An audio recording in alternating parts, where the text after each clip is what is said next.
नमस्कार साथियों, मैं सुनील अमृत। आज की इस क्लास में आप सभी का स्वागत करता हूं। आज हमारी जो क्लास रहेगी वो रहेगी आपकी कौन सी, कम्युनिकेशन। यूनिट 1 हम लोग पूरी कर चुके हैं। आज जो है यूनिट 2 चलने वाली है। तो यूनिट 2 ना पढ़कर हम सबसे पहले पढ़ेंगे कौन सी, यूनिट 4। ठीक है, तो सबसे पहले यूनिट 4 को पढ़ते हैं क्योंकि ये छोटी थोड़ी, ठीक है, और जल्दी हो जाएगी आपकी। ठीक है, ये थोड़ी सी छोटी भी है और थोड़ा जल्दी हो जाएगी। 4-5 क्लास में ही इसको मैं आपका पूरा करा दूंगा। ठीक है, और यहाँ से भी आपके लगभग कितने क्वेश्चन आए, तो 5 क्वेश्चन आपके बनने वाले हैं। ठीक है, बहुत आसानी से, बहुत आसान, सबसे आसान यूनिट मानी जाती है आपकी इकाई नंबर 4। ठीक है, जिसको कहते हैं जी संप्रेषण या कम्युनिकेशन। ठीक है, कम्युनिकेशन को ही या संचार को ही संप्रेषण के नाम से भी जाना जाता है। तो इसमें कौन कौन से टॉपिक हमको पढ़ने हैं, इसमें एक टॉपिक है आपका दिया गया है कौन सा, संचार का अर्थ। तो सबसे पहले संचार का अर्थ देखना है।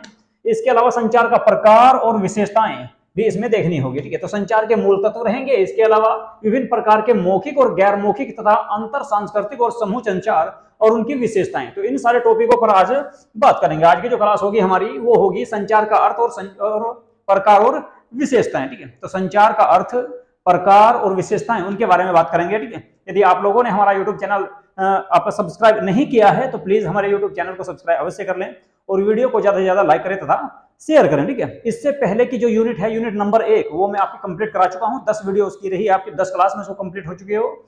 यदि आप लोगों ने वो नहीं देखी तो आप उसको भी जो है देख ले जरूर अवश्य। ठीक है, और अपने नोट्स भी साथ साथ बनाते रहें। आज जो हम यूनिट पढ़ेंगे, यूनिट नंबर 2 और 3 को ना पढ़ के यूनिट नंबर 4 पढ़ेंगे। ये एक छोटी सी यूनिट है, जल्दी हो जाएगी और आसानी से आप लोगों की समझ में भी आ जाएगी। इसके बाद आपकी यूनिट 2 और 3 भी करा दूंगा, उसकी टेंशन आपको लेने की जरूरत नहीं है। ठीक है, तो चलिए जी करते हैं क्लास को स्टार्ट। तो सबसे पहले देखेंगे संचार का अर्थ। ठीक है, कि भाई संचार क्या होता है। ठीक है, संचार का अर्थ देखना है हमको। ठीक है, संचार का अर्थ, इसके अलावा फिर उसके बाद देखेंगे संचार के प्रकार और विशेषताएं। ठीक है, तो सबसे पहले संचार का अर्थ देखते हैं। संचार किसे कहते हैं? देखिए, संचार जो है एक ऐसी प्रक्रिया है, संचार जो है वो एक ऐसी प्रक्रिया है जिसके माध्यम से हम अपने विचारों का आदान प्रदान करते हैं। विचारों का, भावनाओं का, सूचनाओं का या संदेश यानी कि मैसेज का आदान प्रदान करते हैं।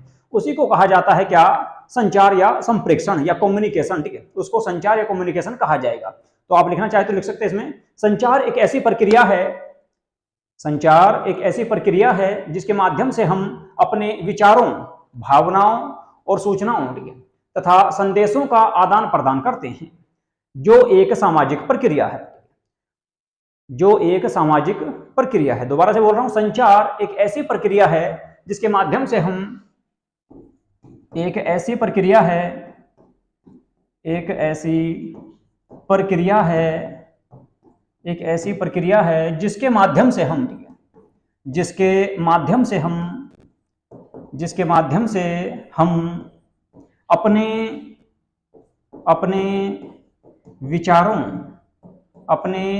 विचारों कोमा भावनाओं कोमा सूचनाओं व संदेशों का आदान प्रदान करते हैं। उसी को संचार कहा जाता है। जिस तरह से देखो, ठीक है, ये छोटू और छुटकी, ठीक है, आपस में क्या कर रहे हैं, ये लोग जो है आपस में संचार कर रहे हैं। ठीक है, संचार की जो प्रक्रिया है वो जन्मजात होती है। ठीक है, यानी कि जब से बच्चे का जन्म होता है, बच्चे के जन्म से लेकर और जब तक मृत्यु नहीं होती, ठीक है, मरने तक हम लोग जो है ना संचार करते रहते हैं, कम्युनिकेशन करते रहते हैं। ठीक है, तो जो है आपस में एक दूसरे के साथ बातचीत करना ही आपका संचार या कम्युनिकेशन कहलाता है। जिस प्रकार से ये जो है आपका मोबाइल फोन के माध्यम से एक दूसरे से बात कर रहे हैं, तो अपनी जो है ना सूचनाओं को एक दूसरे तक पहुंचा रहे हैं। ठीक है, या अपनी भावनाओं को या अपनी फीलिंग को एक दूसरे तक जो है उसका आदान प्रदान कर रहे हैं, या अपने संदेशों का आदान प्रदान कर रहे हैं। तो उसी को कहा जाएगा क्या भाई, संचार। ठीक है, तो उम्मीद है कि संचार का अर्थ आप लोगों की समझ में आ गया होगा। इस डायग्राम के माध्यम से भी आप लोग समझ सकते हैं, यानी कि अपनी भावनाओं को, अपनी सूचनाओं को या अपने जो है संदेशों को या विचारों को एक दूसरे तक पहुंचाना ही आपका संचार कहलाता है। ठीक है जी, चलिए इसके बाद देखते हैं संचार के तत्व। ठीक है, तो संचार के मूल तत्व कौन कौन से हो सकते हैं? संचार का सबसे पहला मूल तत्व या संप्रेषण, संचार को संप्रेषण भी कहा जाता है। संचार को ही संप्रेषण के नाम से भी जाना जाता है और अंग्रेजी में इसी को बोलते हैं कम्युनिकेशन। ठीक है, तो संचार जो है या संप्रेषण जो है, ठीक है, उसके मूल तत्व कौन कौन से हो सकते हैं? ठीक है, तो मूल तत्व एक है आपका संदेश। ठीक है, भाई जब आप किसी के साथ बातचीत करोगे तो आप जो ना उस दूसरे व्यक्ति तक जो है पहुंचने का तरीका क्या हो सकता है, ठीक है, दूसरे व्यक्ति तक पहुंचने का जो आपका तरीका हो सकता है वो हो सकता है कि आपका कौन सा संचार, ठीक है, वो सॉरी, ठीक है, वो माध्यम क्या होगा, ठीक है, यानी कि मूल तत्व क्या होगा, तो संदेश, ठीक है, आपका मैसेज, ठीक है, आप जो है अपनी बात को दूसरी बात तक, दूसरे व्यक्ति की बात तक अगर पहुंचाना चाहते हैं तो कहीं के माध्यम से पहुंचाओगे, संदेश के माध्यम से, ठीक है, तो संचार, ठीक है, संदेश का मुख्य भाग जो है वह जानकारी या विचार होता है जिसे भेजा जाता है, ठीक है, तो संदेश किसे कहा जाएगा, संदेश जो है, संदेश कहा जाएगा जो हम दूसरे व्यक्ति को अपने विचार या अपनी भावना जो पहुंचाना चाहते हैं या जो हमारी जानकारी है हम उस दूसरे व्यक्ति तक पहुंचाना चाहते हैं उसी को कहा जाएगा संदेश, ठीक है, तो संचार का मुख्य भाग वह जानकारी या विचार होता है जिसे भेजा जाता है, उसी को क्या कहा जाएगा, संदेश, यानी कि मैसेज, ठीक है। इसके बारे में आप सब जानते होंगे, व्हाट्सएप के माध्यम से इस तरह से ये आपके दोनों जो है एक दूसरे तक अपनी सूचना पहुंचा रहे हैं। इसके अलावा क्या हो गया जी, स्रोत, स्रोत का मतलब होता है सेंडर, यानी कि संदेश भेजने वाला, ठीक है, ठीक है, सेंडर कहा जाएगा संदेश भेजने वाले को। मान लो ये आपका जो है, ये आपका क्या है, सेंडर, ठीक है, ये आपका सेंडर है, ठीक है, ये आपका सेंडर है, ठीक है, इसने आपका मैसेज किया, मैसेज भेजा व्हाट्सएप के माध्यम से। इसके अलावा दूसरा आता है ये आपका प्राप्तकर्ता, प्राप्तकर्ता मतलब ये जो है मैडम आपकी प्राप्त करता है, ठीक है, तो इन्होंने इनके पास संदेश भेजा, ठीक है, तो ये तो हो गए भाई साहब क्या, सेंडर, और ये हो गया आपके प्राप्तकर्ता यानी कि रिसीवर, ठीक है, तो आगे होगी बात समझ में। संदेश का मतलब है कि जो ये लिख के जो ये व्यक्ति जो टाइप करके भेज रहा है उसको कहा जाएगा संदेश, ठीक है, और जो इनके पास जो ये भेज रहा है वो रहेगा सेंडर, और जिसके पास भेजा जा रहा है वे कौन होंगे, वे होंगे रिसीवर यानी कि प्राप्तकर्ता, ठीक है, तो आपके समझ में आ गया होगा संदेश भी, इसके अलावा सेंडर यानी कि स्रोत भी या श्रोता भी, ठीक है, स्रोत को श्रोता भी कहा जा सकता है, इनको आपका क्या, श्रोता, श्रोता भी कहा जा सकता है, ठीक है, स्रोत या श्रोता भी कहा जा सकता है इनको, ठीक है जी। तो ये क्या कर रहे हैं, ये संदेश भेज रहे हैं और ये प्राप्त कर रही है, ये प्राप्त कर रही है, संदेश भेज रहे हैं, फिर बाद में ये भेज रही है तो ये प्राप्त कर रही है, ठीक है, तो कुल मिलाकर दोनों में से कोई भी सेंडर और रिसीवर, ठीक है, दोनों हो सकते हैं, ठीक है। इसके बाद चैनल की अगर बात करें, चैनल क्या होगा, चैनल उसे कहा जाएगा जिसके माध्यम से हम अपना संदेश भेज रहे हैं, जैसे मान लो व्हाट्सएप के माध्यम से भेज रहे हैं, ठीक है, तो व्हाट्सएप क्या होगा, ठीक है, व्हाट्सएप हो गया हमारा माध्यम, ठीक है, मान लो फेसबुक के माध्यम से भेज रहे हैं, ठीक है, तो फेसबुक हो गया माध्यम, ठीक है, या मान लो जो ना लेटर के माध्यम से भेज रहे हैं, चिट्ठी के माध्यम से भेज रहे हैं, तो चिट्ठी होगी माध्यम, यानी कि चिट्ठी हो जाएगी क्या, आपकी चैनल, ठीक है, तो वह माध्यम या तरीका जिसके द्वारा संदेश भेजा जाता है उसे चैनल कहा जाएगा, वह माध्यम या तरीका जिसके द्वारा संदेश को भेजा जाएगा तो उसको कहा जाएगा क्या, उसको कहा जाएगा जी आपका चैनल, ठीक है, ये बात आपके समझ में होगी। ये आपका लिखित मौखिक, ठीक है, लिखित भी हो सकता है, मौखिक भी हो सकता है, या फिर इलेक्ट्रिक रूप से भी हो सकता है, ठीक है, या तो बोलकर कह रहे हैं, ठीक है, एक दूसरे के आपस में साथ साथ बोलकर भी कह सकते हैं, या इसके अलावा लिखकर यानी कि टाइप करके भी भेज सकते हैं व्हाट्सएप वगैरह के माध्यम से, या फिर आपका लिखकर भी भेज सकते हैं, जो ना वो सॉरी चिट्ठी के माध्यम से भेज सकते हैं, या फिर आपका डिजिटल माध्यम भी हो सकता है या इलेक्ट्रॉनिक माध्यम भी इसमें अपना सकते हैं, जैसे ये लोग अपना रहे हैं क्या, मैसेज कर रहे हैं एक दूसरे को, ठीक है, मैसेज कर रहे हैं, व्हाट्सएप से करो, फेसबुक से करो, या आपका जो ना ट्विटर वगैरह जहीं से भी आपको करना है उससे आप कर सकते हैं, तो ये रहेगा आपका क्या, चैनल, ठीक है, तो चैनल हो जाएगा वह माध्यम जिसके द्वारा संदेश को भेजा जा रहा है उसको कहा जाएगा क्या, चैनल, ठीक है, तो समझ में आ गया होगा। संदेश जो सूचना भेजी जा रही है उसको संदेश कहा जाएगा, श्रोता उसको कहा जाएगा जो भेज रहा है, और जो ना रिसीवर यानी कि प्राप्तकर्ता उसे कहा जाएगा जिसको वह संदेश प्राप्त हो रहा है। इसके अलावा चैनल कहा जाएगा उसको जिसके माध्यम से संदेश भेज रहे हैं, व्हाट्सएप है, ट्विटर है, मैसेज है, ठीक है, या आपका चिट्ठी के माध्यम से भेज रहे हैं या बोलकर भेज रहे हैं, ठीक है, तो उसमें सारा आपका आ जाएगा, ठीक है। चलो जी, इसके बाद यहाँ तक आपकी समझ में आ गया होगा। इसके बाद है आपका कोडिंग, ठीक है, यानी कि इनकोडिंग इसको कहते हैं, ठीक है।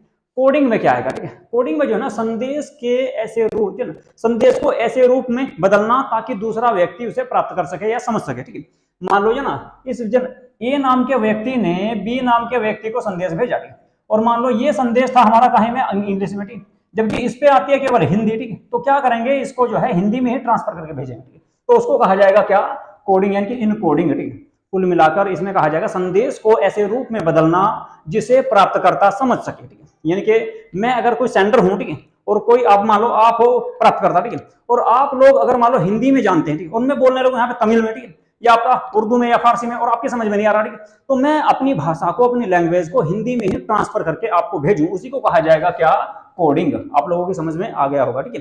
कोडिंग का मतलब है कि प्राप्तकर्ता द्वारा, ठीक है, सॉरी, संदेश को ऐसे रूप में बदलना, संदेश को लिख सकते हैं इसमें आप, ये थोड़ा सा जो है आपको इसमें लिखा हुआ ठीक रहेगा, ठीक है, संदेश को इसमें लिखिए, संदेश को ऐसे रूप में भेजना, ऐसे रूप में भेजना, संदेश को ऐसे रूप में भेजना ताकि प्राप्तकर्ता उसे समझ सके, प्राप्तकर्ता उसे समझ सके, तो उसको कहा जाएगा ये क्या, कोडिंग या इनकोडिंग। ठीक है, इसके बाद बात करें डिकोडिंग की। डिकोडिंग क्या होगा जी, ठीक है, डिकोडिंग कहा जाएगा प्राप्तकर्ता द्वारा संदेश को समझने की प्रक्रिया। ठीक है, मान लो जो है, ठीक है, आपने किसी के पास में कोई संदेश भेजा, ठीक है,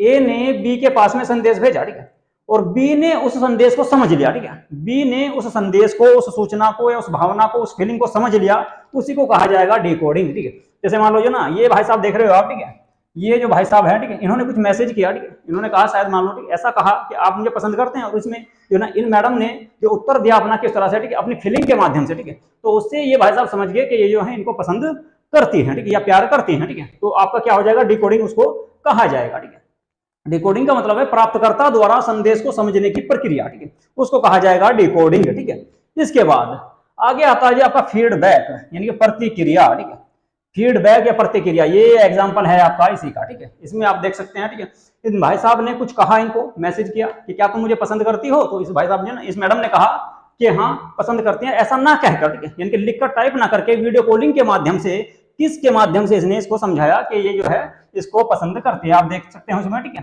तो ये इसका मतलब ये है कि इन्होंने अपना क्या दिया, फीडबैक दिया। ठीक है, इन्होंने अपना फीडबैक दिया है इन भाई साहब को, जो वीडियो कॉलिंग के माध्यम से बात कर रहे हैं। ठीक है जी, समझ में आपकी आ गया होगा। इसके बाद नॉइज, नॉइज कहा जाएगा शोर, यानी कि बाधा। ठीक है, यानी कि आपका जो ना कोई भी ऐसी रुकावट जो संदेश को संप्रेषण या संचार या समस्या उत्पन्न करे। ठीक है, यानी कि कोई भी ऐसी समस्या, कोई भी ऐसी प्रॉब्लम जो संदेश या सूचना को, ठीक है, सूचना को संचार या समझ में समस्या उत्पन्न करे। ठीक है, तो उसे कहा जाएगा क्या, उसे कहा जाएगा जी शोर। ठीक है, यानी कुल मिलाकर आसान भाषा में कह सकते हैं कि आपका कोई भी ऐसी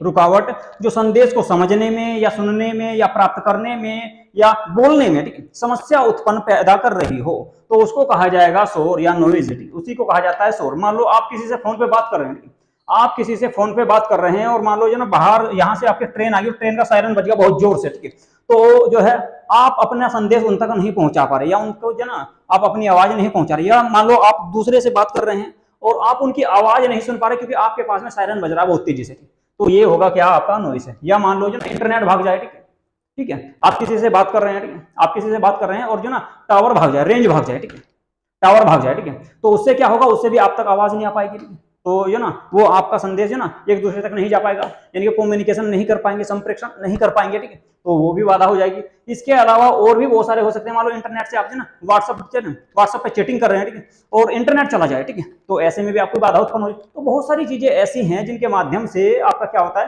कम्युनिकेशन में बाधा उत्पन्न होती है, उसी को कहा जाएगा क्या, शोर या नॉइज। ठीक है, समझ में आ गया होगा। ठीक है, मुझे उम्मीद है कि यहाँ तक आप लोगों की समझ में कंप्लीट तरीके से आ गया होगा। ठीक है, चलिए जी, इसके बाद आगे देखते हैं संचार के प्रकार। ठीक है, तो संचार का अर्थ बता दिया मैंने, संचार के तत्व बताया आपको। ठीक है, संचार के तत्व की अगर मैं बात करूं एक बार फिर से, तो मैं जो है दोबारा से बता देता हूं। संचार के तत्व कौन कौन से बताए, तो संदेश बताया है, इसके अलावा सेंडर यानी कि जो भेजने वाला है, प्राप्तकर्ता है, ठीक है, इसके अलावा चैनल किसके माध्यम से भेज रहे हैं, ठीक है, इसके अलावा मैंने आपको बताया क्या, कोडिंग, कोडिंग यानी कि संदेश को ऐसे रूप में बदलकर भेजा जाएगा ताकि दूसरा समझ सके। ठीक है, ये इसके बाद डिकोडिंग, डिकोडिंग का मतलब है, डिकोडिंग का मतलब क्या है कि प्राप्तकर्ता द्वारा संदेश को समझने की प्रक्रिया।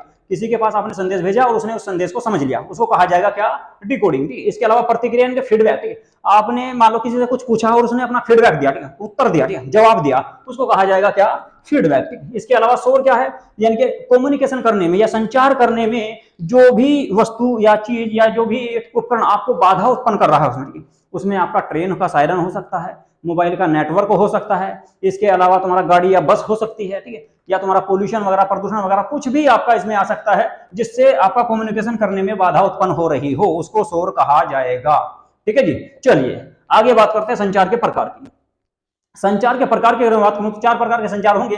सबसे पहले बात करेंगे मौखिक संचार। ठीक है, मौखिक संचार। ठीक है, मौखिक संचार मतलब कि जो बोलकर या शब्दों के माध्यम से, ठीक है, यह संचार का वह प्रकार है जिसमें शब्दों का उपयोग किया जाता है।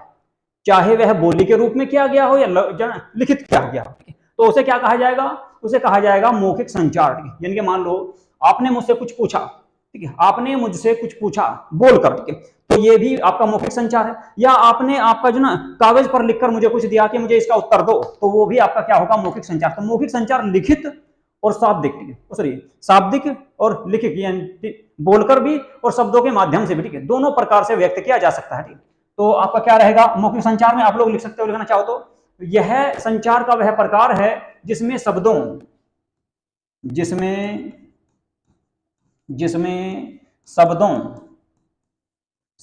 का प्रयोग किया जाता है, शब्दों का प्रयोग किया जाता है, शब्दों का प्रयोग किया जाता है, जिसमें शब्दों का प्रयोग किया जाता है उसी को मौखिक संचार कहेंगे। ये आपका कैसे हो सकता है, ठीक है, ये आपका दोनों प्रकार का हो सकता है, बोलकर भी और लिखित भी, ठीक है, बोली के रूप में भी हो सकता है, बोली के रूप में भी हो सकता है, या फिर लिखित रूप में भी हो सकता है भाई साहब, लिखित रूप में भी हो सकता है। यानी कि कुल मिलाकर मौखिक संचार जो है, जैसे मान लीजिए आप जो है योगी जी को देख रहे हैं, ये उत्तर प्रदेश के मुख्यमंत्री हैं योगी जी, ठीक है, और ये जो है माइक के माध्यम से बोलकर लोगों को समझाने का या सदन में बोलने का प्रयास कर रहे हैं। तो क्या कर रहे हैं, मौखिक संचार कर रहे हैं, ठीक है, ये क्या कर रहे हैं, मौखिक संचार कर रहे हैं। मौखिक संचार कैसे कर रहे हैं, लिखित नहीं कर रहे, बोलकर, ठीक है, अपनी भावनाओं को, अपनी सूचना को लोगों तक जो पहुंचा रहे हैं, ये पहुंचा रहे हैं बोलकर, ठीक है, बोलकर पहुंचा रहे हैं, ठीक है। तो कैसा होगा, मौखिक संचार। इसके अलावा ये लिखकर भी भेज सकते हैं, ठीक है, तो वो होगा कैसा, ठीक है, वो भी आपका मौखिक संचार ही होगा, ठीक है। इसमें क्या होता है, ठीक है, मौखिक संचार के अगर मैं बात करूं, इसमें आपका भाषा का, ठीक है, भाषा का प्रयोग किया जाता है। इसमें बोली या लिखित दोनों प्रकार से हो सकता है। दूसरा, शब्दों का प्रयोग किया जाएगा। कुल मिलाकर शब्दों का प्रयोग होना बहुत जरूरी है, उसी को कहा जाएगा मौखिक संचार, ठीक है। अगली बात समझ में, चलिए जी। इसके बाद गैर मौखिक संचार को देख लेते हैं, ठीक है। गैर मौखिक संचार क्या है, गैर मौखिक संचार में शब्दों का प्रयोग नहीं किया जाएगा, ठीक है। सिंपल सा है कि जिसमें शब्दों का प्रयोग होगा मौखिक संचार, जिसमें शब्दों का प्रयोग नहीं होगा गैर मौखिक संचार, ठीक है। शब्दों का मौखिक, जिसमें शब्दों का प्रयोग होगा वो रहेगा आपका मौखिक संचार, और उसमें आपका लिखित भी हो सकता है और बोलकर भी किया जा सकता है, दोनों प्रकार का रहेगा। लेकिन बात करें गैर मौखिक संचार की, तो इसमें शब्दों का प्रयोग नहीं होगा, इसमें शब्दों का प्रयोग नहीं किया जाता, इसमें शब्दों का प्रयोग नहीं किया जाएगा, नहीं किया जाएगा, शब्दों का प्रयोग नहीं किया जाएगा, उसी को कहा जाएगा जी क्या, गैर मौखिक संचार। जैसे मान लो ये दोनों एक दूसरे को अपनी फीलिंग समझा रहे हैं, लेकिन इशारों से, ठीक है। इसमें क्या होता है, इसमें हाव भाव, इशारे या दृष्टि, नजरों के माध्यम से ही एक दूसरे को समझाने का प्रयास किया जाता है। शरीर की भाषा हो सकती है इसमें, शारीरिक भाषा, जैसे ये कह रहे हैं चुप, इस तरह कह दिया, तो क्या कह रहे हैं, चुप रहने के लिए कह रहे हैं, ठीक है। तो एक दूसरे को चुप रहने के लिए ये लोग कह रहे हैं कि हाव भाव के माध्यम से या चेहरे के हाव भाव या इशारे के माध्यम से जो है अपने संदेश को पहुंचा रहे हैं। तो इसी को कहा जाएगा गैर मौखिक संचार, गैर मौखिक संचार यानी कि नॉन वेरिएबल कम्युनिकेशन, ठीक है। समझ में आ गया होगा। मौखिक संचार जिसमें भाषा का यानी शब्दों का प्रयोग किया जाएगा, बोली के रूप में भी हो सकता है, लिखित रूप में भी हो सकता है। समझ में आ गया। जैसे योगी जी आपका समझा रहे हैं बोलकर या लिख के भी समझा सकते हैं, ठीक है, और मैं आपको लिखकर समझा रहा हूं और बोलकर भी समझा रहा हूं, दोनों तरह से समझा रहा हूं, तो ये भी क्या हो गया, मौखिक संचार, ठीक है। इसके अलावा गैर मौखिक संचार केवल इशारों के माध्यम से समझा जाए, मैं बोल लू ना, ठीक है, इशारों के माध्यम से समझाऊं, ठीक है, तो क्लियर हो गया, ठीक है। क्या आपसे कहूं, क्या आपकी समझ में आ गया? तो इसको कहा जाएगा क्या, इसको कहा जाएगा जी आपका गैर मौखिक संचार, ठीक है। केवल इशारों के माध्यम से जिस तरह से ये दोनों एक दूसरे को समझाने का प्रयास कर रहे हैं, ठीक है। आगे बात समझ में, चलिए जी आगे चलते हैं, तो समझ में आ गई तो, ठीक है। अंतर सांस्कृतिक संचार, ठीक है, अंतर सांस्कृतिक संचार, इसके बारे में बात करते हैं भाई, ये कैसा होता है।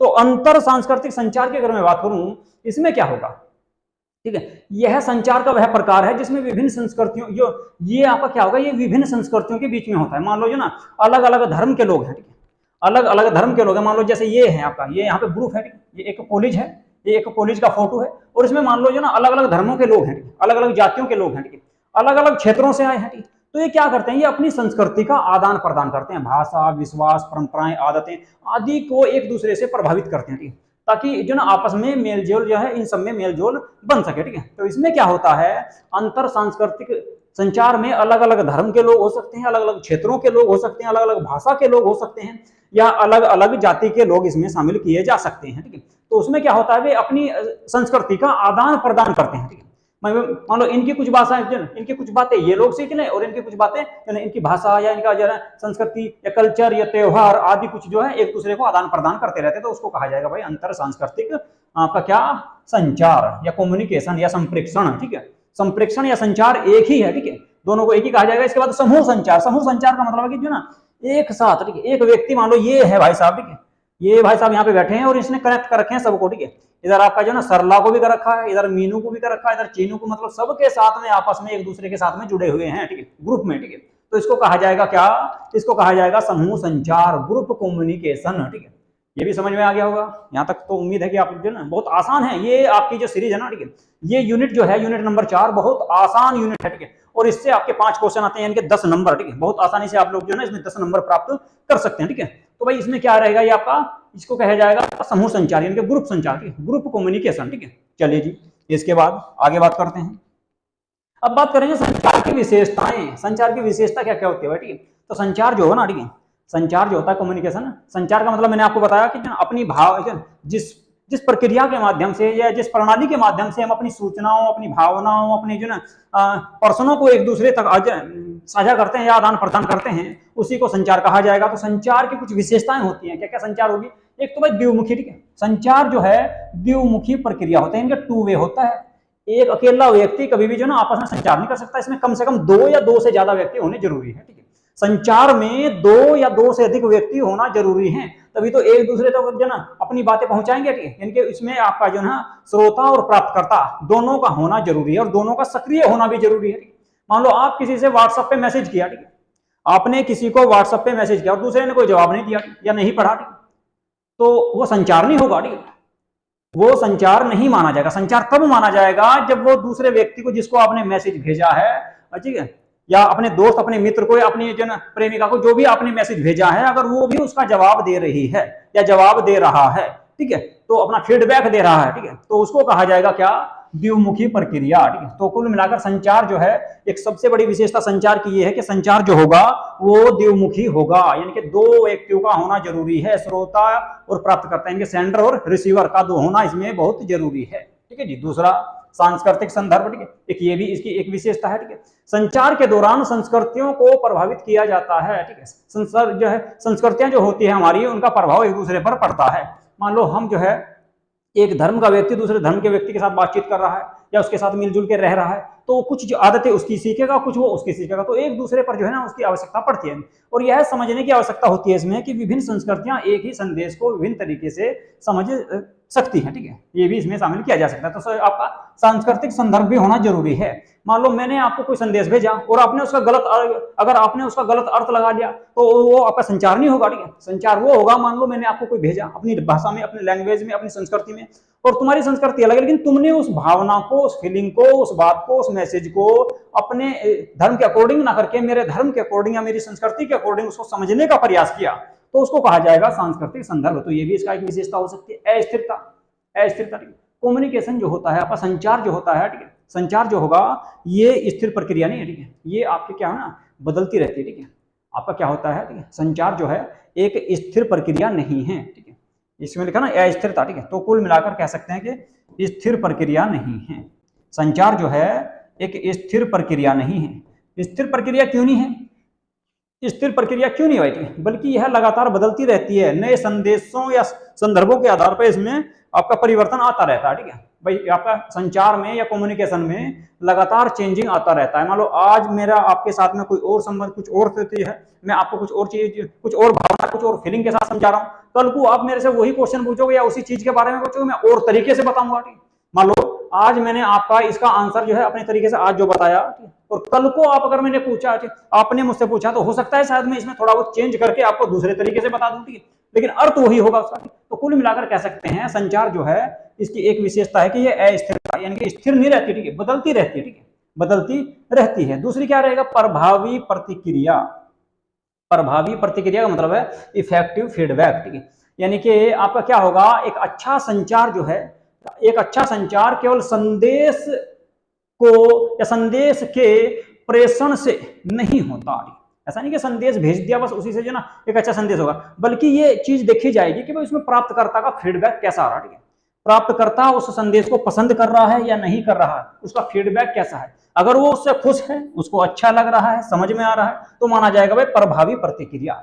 मान लो मैंने आपको कोई संदेश भेजा, ठीक है, और आपने उस संदेश को पढ़ा और आपको अच्छा नहीं लगा, तो उसे इफेक्टिव या इफेक्टिव फीडबैक नहीं कहा जाएगा। ठीक है, मान लो मैंने आपके पास में कोई संदेश भेजा, आपने उसे पढ़ा, आपको अच्छा नहीं लगा, तो उसको प्रभावी प्रतिक्रिया नहीं कह सकते, उसको प्रभावी प्रतिक्रिया नहीं कहा जाएगा। प्रभावी प्रतिक्रिया तब कहा जाएगा मान लो मैंने आपको कुछ संदेश भेजा और आपको अच्छा लगा, आपकी समझ में आया, और आपने उसका जो है आपका एक अच्छा सा उत्तर दिया। ठीक है, एक अच्छी प्रकार से आपने उसका उत्तर दिया, जिस प्रकार से जो ना ये देख रहे हैं ना आप यहाँ से, ये जो फोटो देख रहे हैं आप, इस भाई साहब ने पूछा कि क्या तुम मुझसे प्यार करती हो, तो इसने जो है अपना जवाब दिया, एक अच्छा सा जो है इसको किस दिया, तो ये भाई साहब समझ गया कि जो ना प्रभावी प्रतिक्रिया है, यानी कि फीडबैक जो है आपका इफेक्टिव है। ठीक है, तो इसको कहा जाएगा क्या, प्रभावी प्रतिक्रिया। तो कुल मिलाकर ये संचार की विशेषताएं होती हैं। ठीक है, तो ये संचार की विशेषताएं होती हैं। ठीक है, तो एक बार फिर से देख लेते हैं भाई, आज हमने क्या क्या पढ़ा है। आज हमने जो पढ़ा है, एक तो पढ़ा है आपका क्या, संचार। ठीक है, कि भाई संचार किसको कहेंगे। ठीक है, एक तो पढ़ा जी हमने संचार। संचार किसे कहा जाता है, तो संचार एक ऐसी प्रक्रिया है जिसके माध्यम से अपने विचारों, भावनाओं, सूचनाओं, संदेशों का आदान प्रदान किया जाता है, उसी को कहा जाएगा कम्युनिकेशन, यानी कि संचार। दूसरा मैंने आपको बताया संदेश। ठीक है, जो आपका लिखित में लिख के भेज रहे हैं, बोल के भेज रहे हैं, ठीक है, तो उसको कहा जाएगा, मैसेज को कहा जाएगा संदेश। ठीक है, श्रोता यानी कि जो है ना, स्रोत का मतलब सेंडर, जो भेजने वाला। ठीक है, जिस व्यक्ति ने आपको मैसेज भेजा है वो रहेगा आपका कौन सा, स्रोत या सेंडर। प्राप्तकर्ता, जो आपने प्राप्त किया, ठीक है, जिसके पास आपने भेजा उसने जो प्राप्त किया उसको कहा जाएगा प्राप्तकर्ता। ठीक है, इसके अलावा चैनल, जिसके माध्यम से भेजा हो, यूट्यूब, व्हाट्सएप, फेसबुक, ठीक है, या लिखित में, ठीक है, जिस तरह से भी आपने भेजा उसको कहा जाएगा क्या, चैनल। ठीक है, चलिए जी, ये भी समझ में आ गया होगा आपके। कोडिंग का मतलब है संदेश को ऐसे रूप में भेजा जाए ताकि प्राप्तकर्ता उसे समझ सके, उसे कहा जाएगा क्या, कोडिंग या इनकोडिंग। उसको कहा जाता है जो संदेश जो है उसे ऐसे रूप में भेजना है ताकि उसको प्राप्तकर्ता को जो हो वो संदेश मिला वो उसे समझ सके, तभी तो अपना फीडबैक देगा। ठीक है, तो उसको कहा जाएगा। इसके अलावा डिकोडिंग किसको कहा जाएगा, डिकोडिंग उसको कहा जाएगा भाई साहब, डिकोडिंग उसको कहा जाएगा। ठीक है, एक मिनट, क्या हो गया भाई,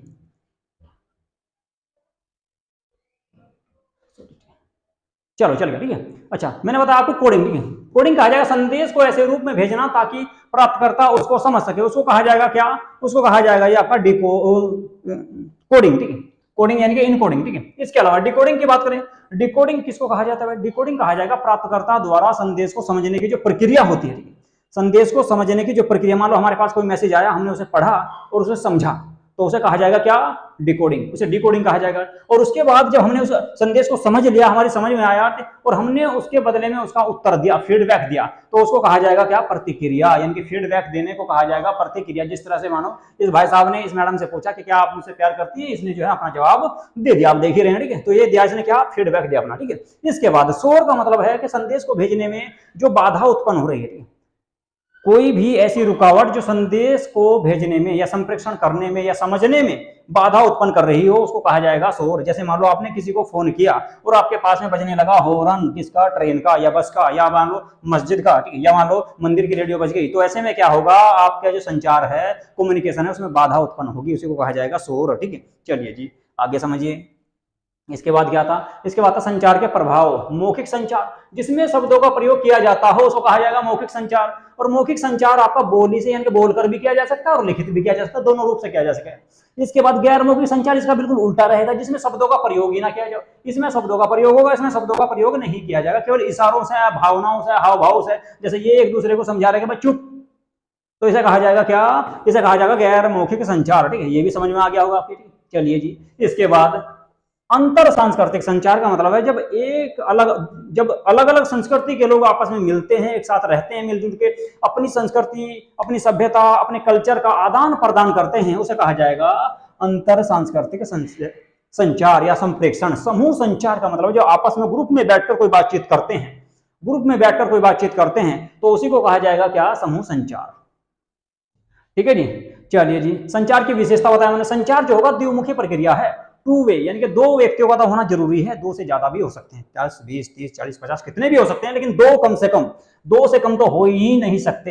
ठीक है जी। दूसरा सांस्कृतिक संदर्भ में, यानी संस्कृति के संदर्भ में भी इसका महत्व है। ठीक है, आपका क्या है, संचार का संस्कृति के महत्व में भी बहुत, संस्कृति के परिप्रेक्ष्य से देखा जाए तो इसमें भी बहुत इसका महत्व रहेगा। ठीक है, इसके बाद अपनी भावनाओं को, अपने हाव भाव को समझाने का या अपने कल्चर को समझाने का इसमें प्रक्रिया शामिल की जाए। सबसे पहले देखते हैं भाई प्रभावी संचार क्या है। ठीक है, प्रभावी संचार और प्रभावी संचार, मौखिक और गैर मौखिक संचार के सिद्धांत, इसके अलावा कक्षा संचार और प्रभावी संचार में आने वाली बाधाएं, ये सब भी पढ़ेंगे। लेकिन ये वाला जो टॉपिक रहेगा यहाँ से यहाँ तक, ये मैं आपको पढ़ाऊंगा तीसरी क्लास में। आज केवल बात करेंगे प्रभावी संचार में मौखिक और गैर मौखिक संचार के सिद्धांत की। इससे पहले देख लेते हैं कि प्रभावी संचार क्या होगा। ठीक है, प्रभावी संचार किसे कहा जाता है। ठीक है, वह प्रक्रिया है, प्रभावी संचार वह प्रक्रिया है जिसमें संदेश एक सही, यानी कि बिल्कुल जो है सही तरीके से होना चाहिए, इसके अलावा स्पष्ट और उद्देश्य पूर्ण ढंग से आदान प्रदान होता हो, उसी को प्रभावी संचार कहा जाएगा। प्रभावी संचार किसे कहेंगे, प्रभावी संचार एक ऐसे संदेश को कहेंगे, ठीक है, जिसमें संदेश का सही, स्पष्ट और सही उद्देश्य ढंग से उसको आदान प्रदान किया जाता हो। ठीक है, वह प्रक्रिया है, प्रभावी संचार वह प्रक्रिया है जिसमें संदेश का सही, स्पष्ट और सही ढंग से आदान प्रदान, ठीक है, आदान प्रदान होता हो, उसको कहा जाएगा क्या, प्रभावी संचार। ठीक है, देखना चाहे तो आप इस परिभाषा को लिख सकते हैं, जिसमें दोनों पक्षों यानी कि श्रोता यानी कि सेंडर और प्राप्तकर्ता यानी कि रिसीवर, ठीक है, दोनों के बीच में समझदारी और संबंध मजबूत होते हैं, तो उसको कहा जाएगा प्रभावी संचार। प्रभावी संचार में प्राप्तकर्ता संदेश को सही रूप से समझता है। प्रभावी संचार में क्या होगा कि प्राप्तकर्ता जो है वो उस संदेश को सही रूप में या सही भाषा में या सही तरीके से समझता है, जैसे श्रोता ने उसे भेजा है। ठीक है, मान लो मैंने आपको कोई चीज समझाई और आपने उसे अच्छी तरीके से समझ ली, तो उसको कहा जाएगा प्रभावी संचार, जैसा श्रोता ने उसे भेजा है। इसमें न केवल शब्दों का बल्कि शरीर भाषा, भावनाओं और अन्य संकेतों का भी महत्व होता है।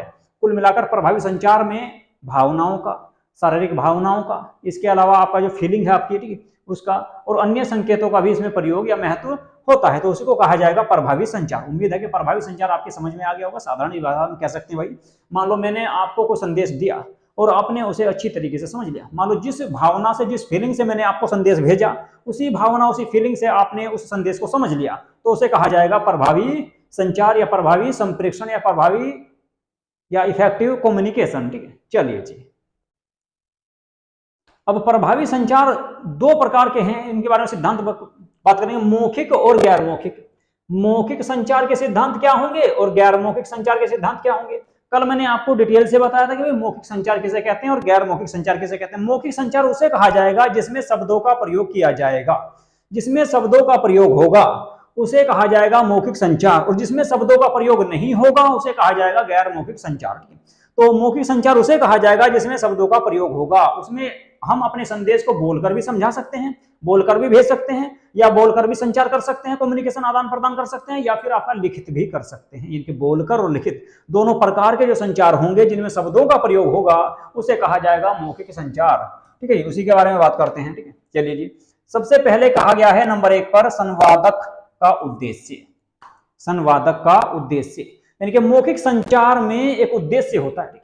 मौखिक संचार में एक उद्देश्य जरूर होगा। मान लो मैंने आपको कोई मैसेज भेजा, तो मेरा मैसेज जो है आपने पढ़ा, उसमें कोई उद्देश्य होगा, कोई बात आप तक पहुंचाना चाहता हूँ या कोई क्वेश्चन आपसे पूछना चाहता हूँ, तभी तो भेजूंगा। ठीक है, तो कुल मिलाकर कहा जाएगा कि मौखिक संचार में एक उद्देश्य होता है, जैसे जानकारी देना या विचारों का आदान प्रदान करना या किसी को प्रेरित करना। मान लो मैं कोई आपको जो ना आपने कोई अच्छा काम किया, तो आपको प्रेरित करने के लिए भी कोई मैसेज या मैं संदेश भेज सकता हूँ। या मान लो मुझे आपसे कोई जानकारी प्राप्त करनी है, ठीक है, या मान लो जो ना हम दोनों को एक दूसरे के साथ अपनी बातचीत करनी है या अपने आदान प्रदान जो है विचारों का आदान प्रदान करना है, तो उसको भी कहा जाएगा क्या, तो ये भी एक प्रकार की क्या होगा, एक हमारा उद्देश्य होगा। ठीक है, यदि संवादक का उद्देश्य स्पष्ट नहीं है तो संचार प्रभावी नहीं हो पाएगा। ठीक है, तो मान लो जो ना संवादक जिसने भेजा है मैसेज और उसका उद्देश्य स्पष्ट नहीं है, मान लो बात समझ में नहीं आ रही, ठीक है, मैंने आपको कुछ समझाने का प्रयास किया और आपकी समझ में नहीं आ रही थी, तो आपका क्या होगा, संवादक का उद्देश्य जो ना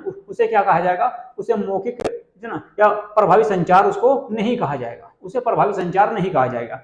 कुल मिलाकर इसमें क्या है कि श्रोता का भी यानी कि सेंडर का भी और रिसीवर का भी, ठीक है, दोनों की एक दूसरे को बात समझ में आनी चाहिए, मैसेज समझ में आना चाहिए, उद्देश्य समझ में आना चाहिए, तो कुल मिलाकर उसी को कहा गया है संवादक का उद्देश्य। ठीक है, तो कुल मिलाकर मैं कह सकता हूं आपको कि मौखिक संचार में उद्देश्य होता है, एक उद्देश्य जरूर होगा, ठीक है, कि मैं आपको क्या बात पहुंचाना चाहता हूं या आप तक कौन सा संदेश देना चाहता हूं, ठीक है। इसके बाद स्पष्टता और संक्षिप्तता। मौखिक संचार जो है, मौखिक संचार का दूसरा सिद्धांत जो माना गया है या विशेषता जो मानी गई है, वो मानी गई है आपकी क्या भाई, स्पष्टता, यानी कि संदेश में या उस सूचना में स्पष्टता होनी चाहिए। जैसे मैं आपको बोलकर समझा रहा हूं और आपको मेरी बात समझ में नहीं आ रही, तो उसमें स्पष्टता नहीं होगी, ठीक है। तो कुल मिलाकर स्पष्टता होनी चाहिए, संक्षिप्त यानी कि कम शब्दों में अपनी बात को समझाने का प्रयास किया जाना चाहिए, ठीक है। संचार के लिए संदेश स्पष्ट और संक्षिप्त यानी कि छोटा होना चाहिए, ज्यादा लंबा चौड़ा नहीं होना चाहिए, ताकि प्राप्तकर्ता उसे आसानी से समझ सके। तो उसको कहा जाएगा स्पष्टता और संक्षिप्तता। सामान्य भाषा का प्रयोग, यानी कि ऐसी भाषा का प्रयोग किया जाएगा ताकि प्राप्तकर्ता उस भाषा को समझ सके। आगे बात समझिए, इसमें क्या होता है कि जो सेंडर होता है वो प्राप्तकर्ता को ऐसी भाषा में अपना संदेश भेजता है ताकि प्राप्तकर्ता उसको आसानी से समझ सके, तो उसी को कहा जाएगा सामान्य भाषा का प्रयोग होगा। ये भी एक सिद्धांत होगा। संचार का वातावरण, संचार का वातावरण भी सही होना चाहिए। प्रभावी मौखिक संचार के लिए वातावरण सबसे महत्वपूर्ण है। यदि वातावरण शोर शराबे वाला, पूरा शोर मच रहा है और मैं किसी से फोन पे बात कर रहा हूँ तो हो ही नहीं पाने की बात, संचार में कठिनाई उत्पन्न होगी। मान लो मैं जो है अपनी बात आपको पहुंचाना चाहता हूं और मैं यहाँ से पढ़ा रहा हूँ आपको, ठीक है, इस जो है अपने स्टूडियो से आप लोगों को पढ़ाने का प्रयास कर रहा हूँ, आप लोगों को पढ़ा रहा हूँ और बाहर से बहुत ज्यादा शोर मच रहा है, ठीक है, तो जो ना मैं आपको अच्छी तरह से नहीं पढ़ा पाऊंगा या समझा नहीं पाऊंगा। या मान लो आपके पास में कोई शोर मच रहा है, आप जो ना वीडियो देख रहे हैं और आपके पास में कोई डीजे बज रहा है या शोर मच रहा है या गाने बज रहे हैं या गाड़ी का हॉर्न बज रहा बहुत तेजी से, या ट्रेन चल रही है, बस में जा रहे हैं आप या बाइक पे जा रहे हो, तो ऐसे में जो ना क्या होगा, संचार में वातावरण का बहुत ज्यादा जो ना इफेक्टिव होगा, आपकी समझ में कुछ नहीं आने वाला, ठीक है, जब आपके पास में कोई शोर शराबा होगा, ठीक है, नॉइज होगा। तो कुल मिलाकर ये कहा गया है कि संचार का वातावरण भी सही होना चाहिए। चलिए, उम्मीद है कि आपके ये चारों पॉइंट समझ में आ गए होंगे। इसके बाद गैर मौखिक संचार देख लेते भाई, ठीक है। गैर मौखिक संचार किसे कहा जाएगा, ठीक है, तो इसमें देख सकते हैं आप, ठीक है, इसमें देख सकते हैं आप, ठीक है, ये जो ना ये जिस तरह से पढ़वा, ठीक है, ये रहेगा आपका क्या, प्रभावी संचार, ठीक है, ये प्रभावी संचार का फोटो है, ठीक, ये आपका क्या है, बोलकर समझा रही है और यहाँ पर आपका लिखित में समझा रहे हैं, ठीक है। इसके बाद बात करेंगे गैर मौखिक संचार की। गैर मौखिक संचार में शब्दों का प्रयोग नहीं किया जाएगा। गैर मौखिक संचार में मैंने आपको बताया कि शब्दों का प्रयोग नहीं होगा, इसमें केवल अपनी भावनाओं के माध्यम से, शारीरिक जो ना बनावट के माध्यम से या हाव भाव के माध्यम से अपनी बात को समझाने का प्रयास किया जाएगा, ठीक है। तो जिस तरह से ये दोनों एक दूसरे को समझा रहे हैं तो उसको कहा जाएगा गैर मौखिक संचार। शरीर भाषा और हाव भाव का इसमें प्रयोग किया जाता है। जिस तरह से ये लोग जो है अपने शरीर का प्रयोग कर रहे हैं और यहाँ पर जो है अपने हाव भाव का, बोल नहीं रहे, बस एक दूसरे को जो ना स्पर्श करके जो ना एक दूसरे की ओर इशारा करके ही समझाने का प्रयास कर रहे हैं। या फिर यहाँ पर आप देख सकते हैं भाई साहब जो है ना, इनको तो आप जानते होंगे, ठीक है, राहुल गांधी जी हैं, ठीक है, तो ये जो है ना आंख मारकर समझा रहे हैं, ठीक है, तो ये भी एक आपका गैर मौखिक संचार है। तो शरीर और हाव भाव के माध्यम से समझाया जा सकता है। दूसरा स्पर्श, स्पर्श यानी कि जिस तरह से आप जो ना इनको देख रहे हैं ना यहाँ से, ठीक है, ये क्या कर रहे हैं, बोल नहीं रहे, बस एक दूसरे को स्पर्श करके, एक दूसरे को स्पर्श करके यानी टच करके, ठीक है, आंखों में देखकर, ठीक है, एक दूसरे की भावनाओं को समझाने का प्रयास कर रहे हैं, ठीक है, अपने संदेश जो है एक दूसरे को सकारात्मक संदेश भेज रहे हैं, ठीक है। तो इसको कहा जाएगा क्या, इसको कहा जाएगा स्पर्श, इसको स्पर्श कहा जाएगा। एक मिनट भाई, इसको स्पर्श कहा जाएगा, ठीक है। इसके बाद दृष्टि संपर्क, दृष्टि संपर्क का सबसे बड़ा एग्जांपल ये आप देख ही रहे हैं, ठीक है, राहुल गांधी जी आंख मार रहे हैं, तो दृष्टि के माध्यम से भी समझाया जाता है। आंखों से संपर्क बनाए रखना विश्वास और खुलापन व्यक्त करता है। वैसा एक दूसरे की नजरों में देखकर बात करते हैं, या जिस तरह से ये भी देख रहे हैं इनको भी कह सकते हैं, या फिर यहाँ से राहुल गांधी को भी कह सकते हैं। तो दृष्टि संपर्क। शब्दों के साथ साथ गैर मौखिक संकेतों का प्रयोग, शब्दों के साथ, ठीक, शब्दों के साथ, मान लो बोल भी दिया कुछ थोड़ा बहुत, ठीक है, ये भाई साहब ऐसे बोल रहे हैं और राहुल गांधी जी जो है ना आंख मार के समझा रहे हैं, ठीक है। इधर जो है आप देख रहे हैं, ठीक है, ये आपका बोलने के माध्यम से सदन में बोल रहे हैं और ये भाई साहब जो है ना आंख मार रहे हैं, ठीक है। तो आपका क्या है कि शब्दों के साथ साथ गैर मौखिक संकेतों का मेल, दोनों आपस में मिल रहे हैं, ठीक है। इन्होंने कुछ कहा, इन्होंने आंख मार दी, ठीक है, तो इसको भी कह सकते हैं आपका क्या, शब्दों के साथ गैर मौखिक संकेतों का मेल। ठीक है जी, चलिए जी, ठीक। तो ये थी भाई आज की आपकी क्लास, ठीक है, और उम्मीद है कि आप लोगों की समझ में आ गई। वो छोटी सी क्लास थी, ठीक है, ज्यादा बड़ी तो आज थी नहीं, ठीक है।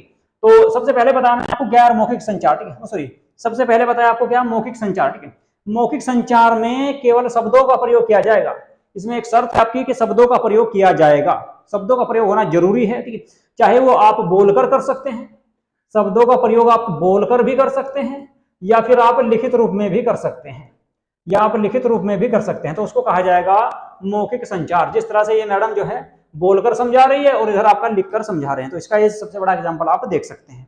इसके अलावा संवादक का उद्देश्य सही होना चाहिए, ठीक है, उद्देश्य सही होना चाहिए, तभी तो जो ना प्राप्तकर्ता उसको समझ पाएगा। दूसरा स्पष्टता, यानी कि शब्दों की स्पष्टता होनी चाहिए। और दूसरा संक्षिप्त, यानी कि जो है आपका संदेश छोटा होना चाहिए और स्पष्ट होना चाहिए ताकि प्राप्तकर्ता उसको समझ सके, ठीक है। इसके अलावा सामान्य भाषा का प्रयोग, मान लो आप भी हिंदी जानते हैं, मैं भी हिंदी जानता हूं, तो आप जो ना मेरी भाषा को या सरल भाषा को या शब्दों का या सामान्य भाषा का प्रयोग मैं कर रहा हूं, आप लोग समझ रहे हैं।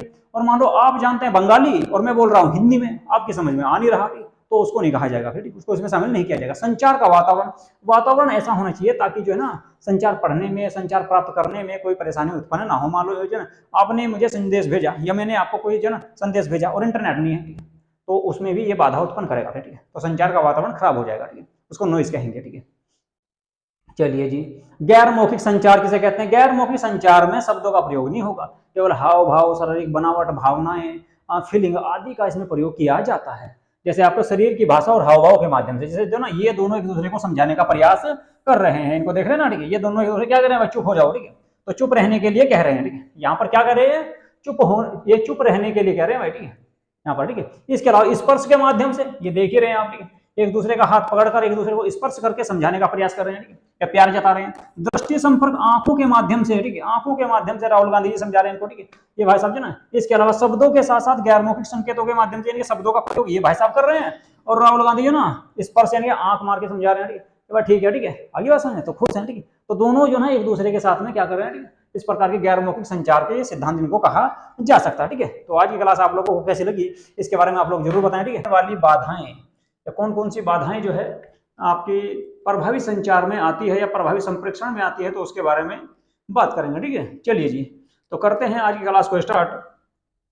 और यदि आप लोगों ने हमारा यूट्यूब चैनल सब्सक्राइब नहीं किया है तो हमारे यूट्यूब चैनल को सब्सक्राइब अवश्य कर लें, क्योंकि आपको यहाँ पर इस चैनल पर आपको यूनिट 1 की कंप्लीट क्लासें जो हैं उपलब्ध कराई जाएंगी, ठीक है। कंप्लीट क्लासें आपको यहाँ पर उपलब्ध कराई जाएगी, ठीक है। इससे पहले आपकी यहाँ से 10-12 वीडियो आपके आ चुके हैं। ये जो है आपकी संचार जो चल रहा है, कम्युनिकेशन, ठीक है, या संप्रेषण, यूनिट 4 के अंतर्गत आता है। और इससे पहले 2 क्लासें मैं आपकी कंप्लीट करा चुका हूँ, ठीक है, और आप लोगों ने देख भी ली होगी, और जिन लोगों ने नहीं देखी तो वे उन क्लासों को अवश्य देख लें, ठीक है। तो चलिए आज स्टार्ट करेंगे आपका क्या, कक्षा संचार, ठीक है। तो कक्षा संचार किसे कहा जाता है? क्लासरूम कम्युनिकेशन, ठीक है। कक्षा संचार का उद्देश्य छात्रों को ज्ञान प्रदान करना और उन्हें विषय में रुचि बनाए रखना होता है। कक्षा में प्रभावी संचार के लिए निम्नलिखित सिद्धांतों को ध्यान में रखा जा सकता है। तो ये देखिए, ठीक है, ये मैडम जो है इन बच्चों को पढ़ा रही है और ये है आपका क्या, कक्षा संचार, ठीक है। इसको कक्षा संचार का एग्जाम्पल कहा जा सकता है। इसमें क्या होता है, ठीक है, इसमें बच्चों के साथ में मैडम जो है बातचीत कर रही है और बच्चे भी अपना हाथ उठाकर जवाब दे रहे हैं या आंसर दे रहे हैं, तो इसी को कहा जाएगा कक्षा संचार, यानी कि कक्षा जो है कम्युनिकेशन, क्लासरूम कम्युनिकेशन। अब ये आपका कई प्रकार का होता है, ठीक है, तो इसको देखते हैं। निम्नलिखित सिद्धांतों को ध्यान में रखना चाहिए, कौन कौन से।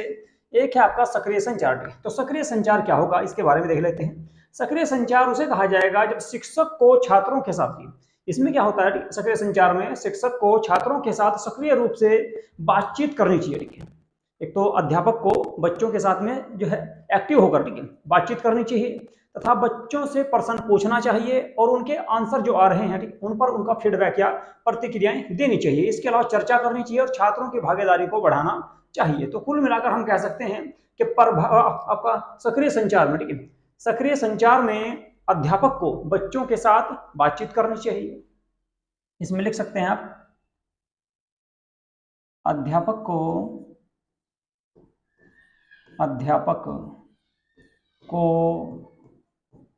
छात्रों के साथ चर्चा करनी चाहिए या बातचीत करनी चाहिए। इसके अलावा प्रश्न पूछने चाहिए।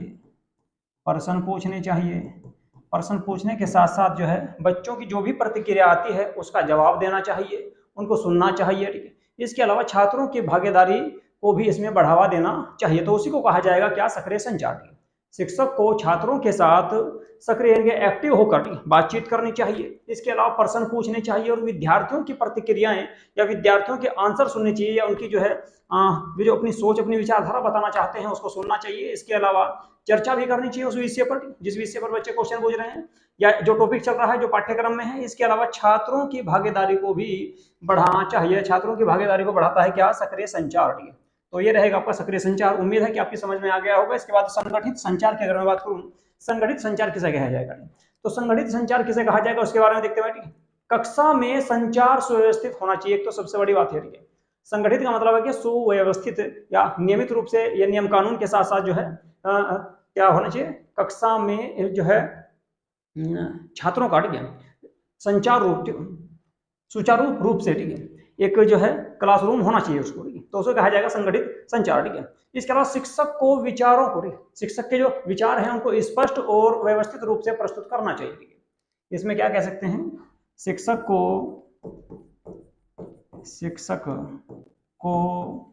अपने विचारों यानी कि बातचीत अपने विचारों को स्पष्ट व सुव्यवस्थित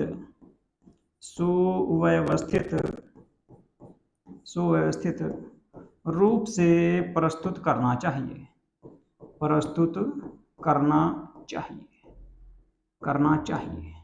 सुव्यवस्थित रूप से प्रस्तुत करना चाहिए जी। ठीक है, तो संगठित संचार का मतलब है कि आपका कक्षा में संचार जो है सुव्यवस्थित होना चाहिए, या कम्युनिकेशन या संप्रेषण जो है सुव्यवस्थित होना चाहिए। कि बच्चों के और अध्यापक के बीच में जो बातचीत हो वो नियमित रूप से ढंग से होनी चाहिए। इसके अलावा शिक्षक के जो विचार है अपने विचारों को स्पष्ट और व्यवस्थित रूप से बच्चों के सामने प्रस्तुत करना चाहिए, तो उसी को कहा जाएगा संगठित संचार। इसके बाद सकारात्मक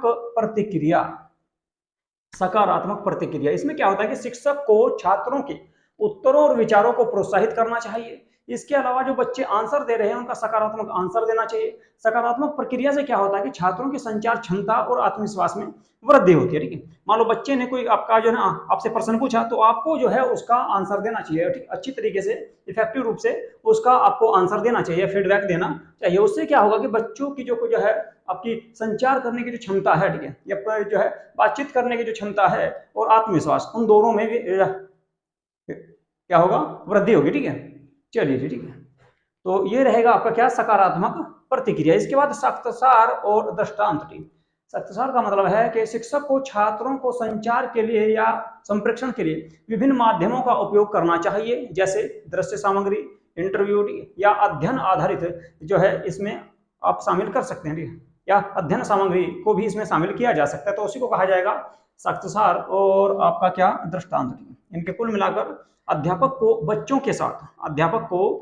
के साथ अपने संचार को इफेक्टिव बनाने के लिए, या क्लासरूम का जो संचार है, ठीक है, या संप्रेषण है, उसको इफेक्टिव बनाने के लिए या उसको अच्छा बनाने के लिए एक तो दृश्य सामग्री का अधिक से अधिक उपयोग करना चाहिए। जैसे मान लो मैं आपको पढ़ा रहा हूँ और यहाँ पर मैंने आपको दिखाया, ठीक है, कक्षा संचार, यानी कि ये आपका एग्जाम्पल आपको दिखा दिया है, तो आपका जो दृश्य सामग्री का इस्तेमाल कर सकते हैं। इसके अलावा अध्ययन, आपका जो पाठ्यक्रम है, ठीक, उसका अध्ययन करना चाहिए। इसके अलावा सख्तसार यानी कि इंटरव्यू वगैरह भी बच्चों का करते रहना चाहिए। आपको जो बच्चों के साथ में क्वेश्चन आंसर पूछते रहना चाहिए। ठीक है, चलिए जी, तो ये था आपका कक्षा संचार। ठीक है, और कक्षा संचार को जो है इन बातों को, निम्नलिखित बातों को ध्यान में रखते हुए कक्षा संचार का नियमित रूप से संगठन करना चाहिए। इसके बाद प्रभावी संचार में आने वाली बाधाएं कौन कौन सी हो सकती हैं उनके बारे में बात करेंगे। Barriers to effective of communication. ठीक है, इसके बारे में बात करते हैं। प्रभावी संचार में कई प्रकार की बाधाएं यानी कि अवरोध उत्पन्न होते हैं जिनसे संदेश का सही आदान प्रदान प्रभावित होता है। मुख्यतः ये निम्नलिखित होंगे। कौन कौन से? सबसे पहले कह सकते हैं नंबर 1 पर भाषाई बाधाएं। भाषागत बाधा भी इसको कहा जा सकता है, या भाषाई बाधा भी इसको आप कह सकते हैं। इसमें क्या होगा? इसमें क्या होता है कि जब अलग अलग प्रकार के अलग अलग क्षेत्रों के लोग या अलग अलग भाषा के अलग अलग संस्कृति के लोग आपस में बातचीत करते हैं, तो उससे क्या होता है कि भाषा, एक दूसरे की भाषा को जानने में, समझने में बाधा उत्पन्न होती है। जैसे मान लो, ठीक है, ये आपका दिया गया है, आपका हिंदी है, इसके अलावा बांग्ला, तमिल, इंग्लिश, बहुत सारी भाषाएं हैं जो इसका एग्जाम्पल दिया है मैंने यहाँ पर, बहुत सारी भाषाएं हैं आपकी ये, तो इनको मान लो एक व्यक्ति जो है तमिल में बात कर रहा है, एक हिंदी में बात कर रहा है, एक आपका संस्कृत में बात कर रहा है, एक आपका फारसी में बात कर रहा है, एक इंग्लिश में बात कर रहा है, ठीक है। तो इस तरह से क्या होगा कि जो है आपका जो संचार होगा, ठीक है, उसमें बाधा उत्पन्न होगी, यानी कि एक दूसरे की बात को समझने में दिक्कत रहेगी। तो उसको कहा जाएगा क्या? भाषागत बाधा। ये आपके समझ में आ गया होगा। इसके बाद शारीरिक बाधा की अगर बात करूं, शारीरिक बाधा का एग्जाम्पल ले सकते हैं आप, जो ना जिस तरह से आप देख रहे हैं दूसरे नंबर पर, ठीक है, विकलांगता इसमें सबसे ज्यादा आती है, ठीक है। मान लो जो ना कि आपके शरीर में कोई दिक्कत है, ठीक है, आपके शरीर में कोई दिक्कत है, ठीक है, मान लो कोई आपको बीमारी है या कोई और चीज है, ठीक है, या विकलांग है, या इसके अलावा और भी हो सकते हैं, जैसे मान लो, ठीक है, आपकी जो ना तकनीकी दूरियां हैं, ठीक है, मान लो जो ना कि कम्युनिकेशन की दिक्कत है या इंटरनेट की दिक्कत है, ठीक है, तो वो भी शारीरिक बाधा में आ जाएगी। इसके अलावा इंटरनेट कनेक्शन वगैरह, फोन वगैरह, ठीक है, वो भी आपका, या अपर्याप्त संचार उपकरण, वे सारे के सारे क्या होते हैं? वे सारे के सारे शारीरिक बाधाओं में ही उत्पन्न होते हैं। इसके अलावा शारीरिक बाधा का लेकिन सबसे बड़ा एग्जाम्पल, सबसे आसान और सरल एग्जाम्पल रहेगा आपका क्या? विकलांगता, ठीक है। इसके अलावा शोर भी आ सकता है इसमें, इंटरनेट की पर्याप्त जो है इंटरनेट उपलब्ध नहीं है, या स्पीड को लेकर, ठीक, इंटरनेट कनेक्शन को लेकर, या फोन को लेकर, खराब फोन को लेकर, ठीक है। इसके अलावा आपका जो ना अपर्याप्त संचार या अपर्याप्त संप्रेषण कह सकते हैं, ठीक, तो उससे संबंधित जो उपकरण हैं उनको लेकर, मान लो ये बोर्ड है, ठीक है, और बोर्ड को चलाने में कोई दिक्कत आ रही है, बोर्ड जो ना अच्छी प्रकार से नहीं चल रहा है या हैंग हो रहा है, ठीक, तो ये भी सारी की सारी क्या रहेंगी? इन सबको शारीरिक बाधा में शामिल किया जाएगा। मनोवैज्ञानिक बाधा का मतलब है मानसिक रूप से बाधा, ठीक, मानसिक रूप से बाधा। यहाँ पर देख रहे हैं ना, ठीक है, ये दोनों एक दूसरे से दूर जा रहे हैं, बात नहीं कर रहे हैं, ठीक है, तो इसको कहा जाएगा क्या? इसको कहा जाएगा मनोवैज्ञानिक बाधा, ठीक। इसमें क्या होता है कि मानसिक या भावात्मक, ठीक, तनाव उत्पन्न होता है इंसान के अंदर, मानसिक या तनाव।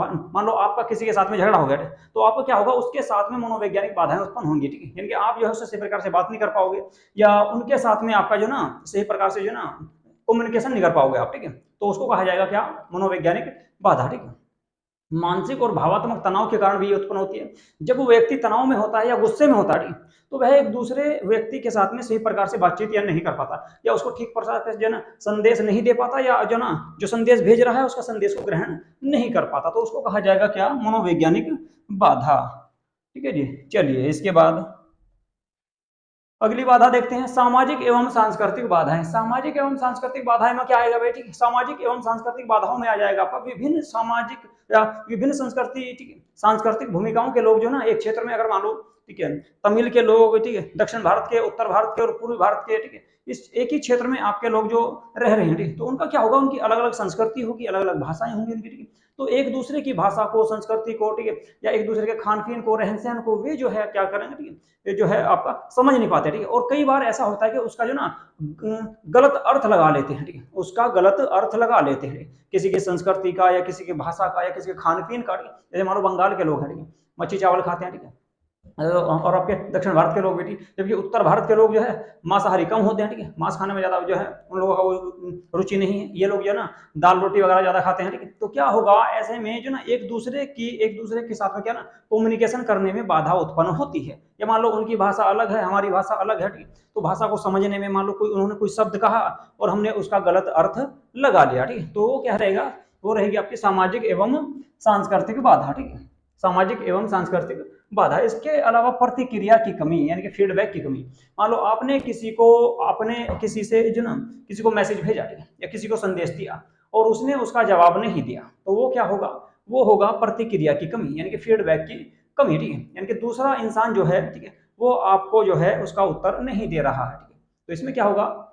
कि जो ना जो संचार है, ठीक है, वो आपका प्रभावी नहीं हो पाएगा, यानी कि जो है ये भी एक प्रकार की बाधा उत्पन्न होती है। या मान लो इंटरनेट की कमी है, ठीक है, इंटरनेट की कमी है, रेंज नहीं आ रही, ठीक, या मान लो किसी से फोन पे बात कर रहे हैं, ठीक है, और बात सही प्रकार से नहीं हो रही, ठीक, वहां पर रेंज नहीं है, टावर नहीं है, तो ऐसे में क्या होगा कि हम उसकी बात को समझ नहीं पाएंगे, तो उससे क्या होगा कि बाधा उत्पन्न होगी, ठीक है, तो क्या होगा? दूसरे की प्रतिक्रिया नहीं मिल पाएगी, फीडबैक नहीं मिल पाएगा, तो फीडबैक की कमी होगी, तो प्रतिक्रिया की कमी इसको कहा जाएगा। इसके अलावा शोर, ये मैं आपको पीछे भी बता चुका हूँ, मान लो आप किसी से बात कर रहे हैं और आपके पास में जो ना बहुत ज्यादा शोर मच रहा है, मान लो मैं आपको यहाँ से पढ़ा रहा हूँ, अभी फिलहाल पढ़ा रहा हूँ, और यही वहां है ना क्लास के बाहर बहुत ज्यादा आपका शोर होने लगे, बहुत ज्यादा शोर मचने लगे, तो उससे क्या होगा कि जो ना आपका जो प्रभावी संचार है उसमें बाधा उत्पन्न होगी, यानी कि आप मेरी बात को सही प्रकार से सुन नहीं पाओगे, या मैं आपको अपना जो बात है जो आपको समझाना चाहता हूँ वो इसी प्रकार से समझा नहीं पाऊंगा, तो उससे क्या होगा, ठीक है, यानी कि शोर होगा, नॉइस होगा, नॉइस के कारण भी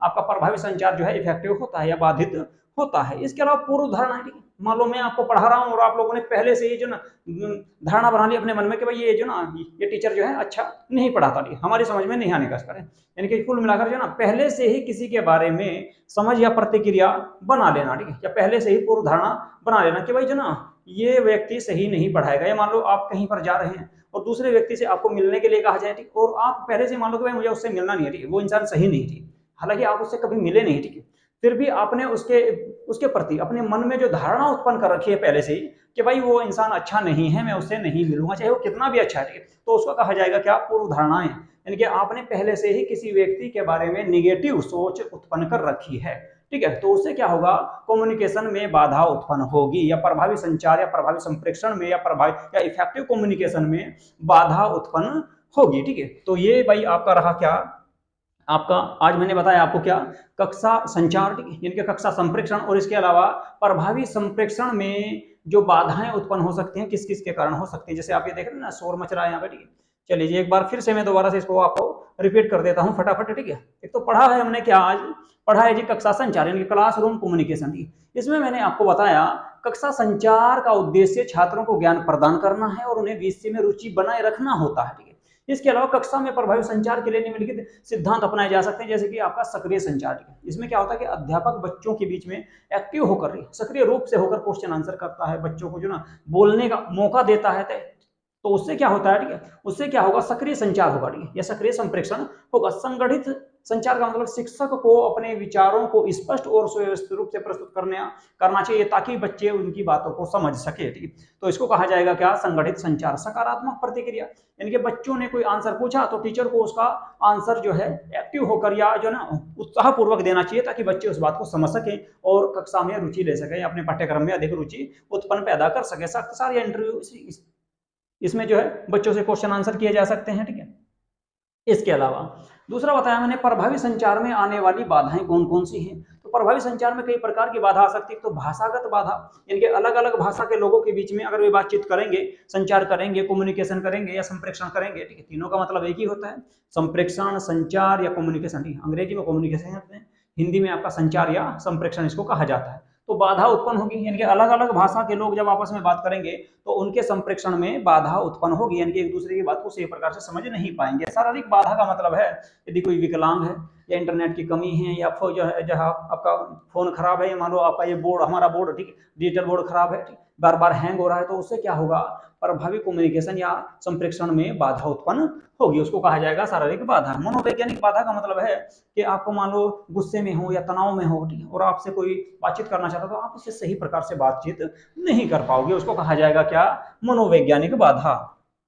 चलिए जी, इसके बाद सामाजिक एवं सांस्कृतिक बाधाएं, ठीक है, मान लो अलग अलग संस्कृति के लोग हैं, अलग अलग भाषा सभ्यता के लोग हैं, तो एक दूसरे के साथ में आपका सही प्रकार से अपना संचार नहीं कर पाते या संप्रेषण नहीं कर पाते, क्योंकि उनकी भाषा, संस्कृति, रहन सहन, खान पीन सब कुछ अलग होता है, ठीक है। इसके अलावा प्रतिक्रिया की कमी, मान लो आपने किसी से कोई क्वेश्चन पूछा और उसने आंसर नहीं दिया या सही प्रकार से नहीं दिया या गुस्से में दिया, तो उससे क्या होगा, फीडबैक में कमी होगी, यानी कि प्रतिक्रिया की कमी होगी, ठीक है। या इसके बाद शोर, नॉइज, आप मान लो किसी से बात करना चाहते हैं, बात कर रहे हैं, फोन पर बात कर रहे हैं और आपके पास में शोर मच रहा है, बार बार जो ना सायरन बज रहा है बहुत तेजी से, ठीक, या मान लो ट्रेन आ रही है आपके बराबर में, ठीक है, तो उससे क्या होगा कि आपका संचार जो होगा या संप्रेषण जो होगा, जो बातचीत होगी, उसमें बाधा उत्पन्न होगी, तो उसे कहा जाएगा क्या, शोर या नॉइज, ठीक है। इसके अलावा पूर्व धारणा, मान लो आप किसी से बात करना चाहते हैं और आपने पहले से उसके मन में उसके प्रति गलत धारणा उत्पन्न कर रखी है, निगेटिव जो है बातें उसके बारे में सोच रखी है कि भाई वो इंसान ऐसा है या वो ऐसा नहीं है, तो उसको कहा जाएगा पूर्व धारणा, यानी कि पहले से ही किसी के वजह कर लेंगे, क्योंकि इस पर आपको यूनिट 1 कंप्लीट कराई जाएगी। और इसके अलावा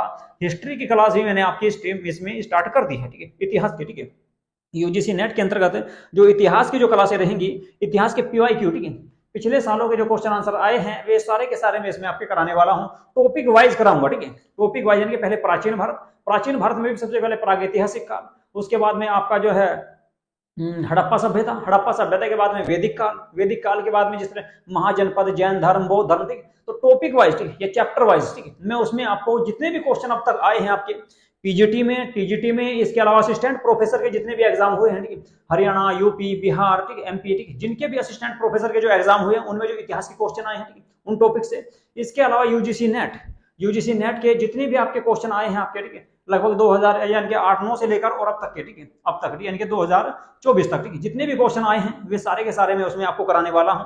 यदि आप लोगों का विषय इतिहास है, यदि आप लोगों का विषय इतिहास है और आप यूजीसी नेट जो है इतिहास से देना चाहते हैं, या इसके अलावा आपका पीजीटी या टीजीटी इतिहास से है, इसके अलावा आप जो है असिस्टेंट प्रोफेसर का एग्जाम देना चाहते हैं, या अभी आपका हरियाणा में जो एग्जाम है, ठीक है, 18 मई को, ठीक है, असिस्टेंट प्रोफेसर का, तो आप जो है उस क्लास को देख सकते हैं, आपके लिए बहुत ज्यादा इफेक्टिव होने वाले। इसके अलावा भी अगर कोई और एग्जाम की तैयारी करते हैं तो इतिहास की उसमें आपके जितने भी डीपली क्वेश्चन रहेंगे, ठीक है, उसमें सारे के सारे जो है एक चैप्टर से लगभग आपके 150 से 200 क्वेश्चन में उसमें कराने वाला हूं। लगभग पूरा चैप्टर आपका कंप्लीट तरीके से उसमें कवर हो जाएगा, तो आप उसको भी देख सकते हैं। यदि आप इतिहास के स्टूडेंट हैं या फिर अन्य भी आपका जो है तैयारी कर रहे हैं, रेलवे की, बैंक की, और भी कोई तैयारी कर रहे हैं, तो वो भी आप उसको देख सकते हैं, उसमें कोई समस्या आपको नहीं रहेगी, ठीक है। चलिए जी, तो आज देखते हैं हम आप क्या मास मीडिया और समाज, ठीक है, मास मीडिया का समाज पर प्रभाव, मास मीडिया के विभिन्न रूप देखेंगे, इसके अलावा उनकी सामाजिक भूमिका के बारे में भी बात करेंगे। तो सबसे पहले देखते हैं भाई मास मीडिया, मास मीडिया और समाज किसे कहा जाता है, ठीक है।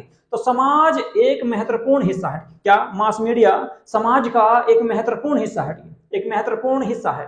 आप देख ही रहे हैं, ठीक है, अपने दैनिक जीवन में आप जो है इन सभी उपकरणों का या सभी टूल्स का या सभी एप्स का उपयोग आप करते होंगे, ठीक है भाई, म्यूजिक के लिए भी करते होंगे, ठीक है, इसके अलावा आपका जो ना ईमेल आईडी वगैरह के लिए करते हैं, ठीक है, गूगल वगैरह है इसमें, ठीक है, आपका फेसबुक है, व्हाट्सअप है, ट्विटर है, ठीक है, इसके अलावा आपका कैमरा वगैरह है, मोबाइल है, तो सब कुछ इसमें आपका शामिल किया जाता है, ठीक है। मास मीडिया का मतलब है संचार के जितने भी आज के समय जितने भी साधन हैं उन सभी को मास मीडिया कहा जा सकता है। और मास मीडिया का क्या है, मास मीडिया समाज का एक महत्वपूर्ण हिस्सा है जो लोगों तक सूचनाओं, ठीक है, विचारों, अपने विचार और मनोरंजन का प्रसार करता है। आज आप देख रहे हैं, ठीक है, आज आपको कोई भी सूचना देनी हो तो फोन के माध्यम से दोगे, या फिर आपका जैसे मैं आपको क्लास कर रहा हूं, ठीक है, क्लास के माध्यम से दोगे, यूट्यूब के माध्यम से दोगे, ट्विटर के माध्यम से दोगे, व्हाट्सएप के माध्यम से दोगे, ठीक है, तो आप जो सूचना दे सकते हैं इसमें। इसके अलावा अपने विचारों को व्यक्त कर सकते हैं, जैसे आपका जो ना आप कोई भी विचार रखते हैं किसी के बारे में, तो उसके बारे में भी आप लिख सकते हैं, वीडियो बना सकते हैं, यहाँ पर डाल सकते हैं, फेसबुक पर, ट्विटर पर, ठीक है, इंस्टाग्राम पर, ठीक है,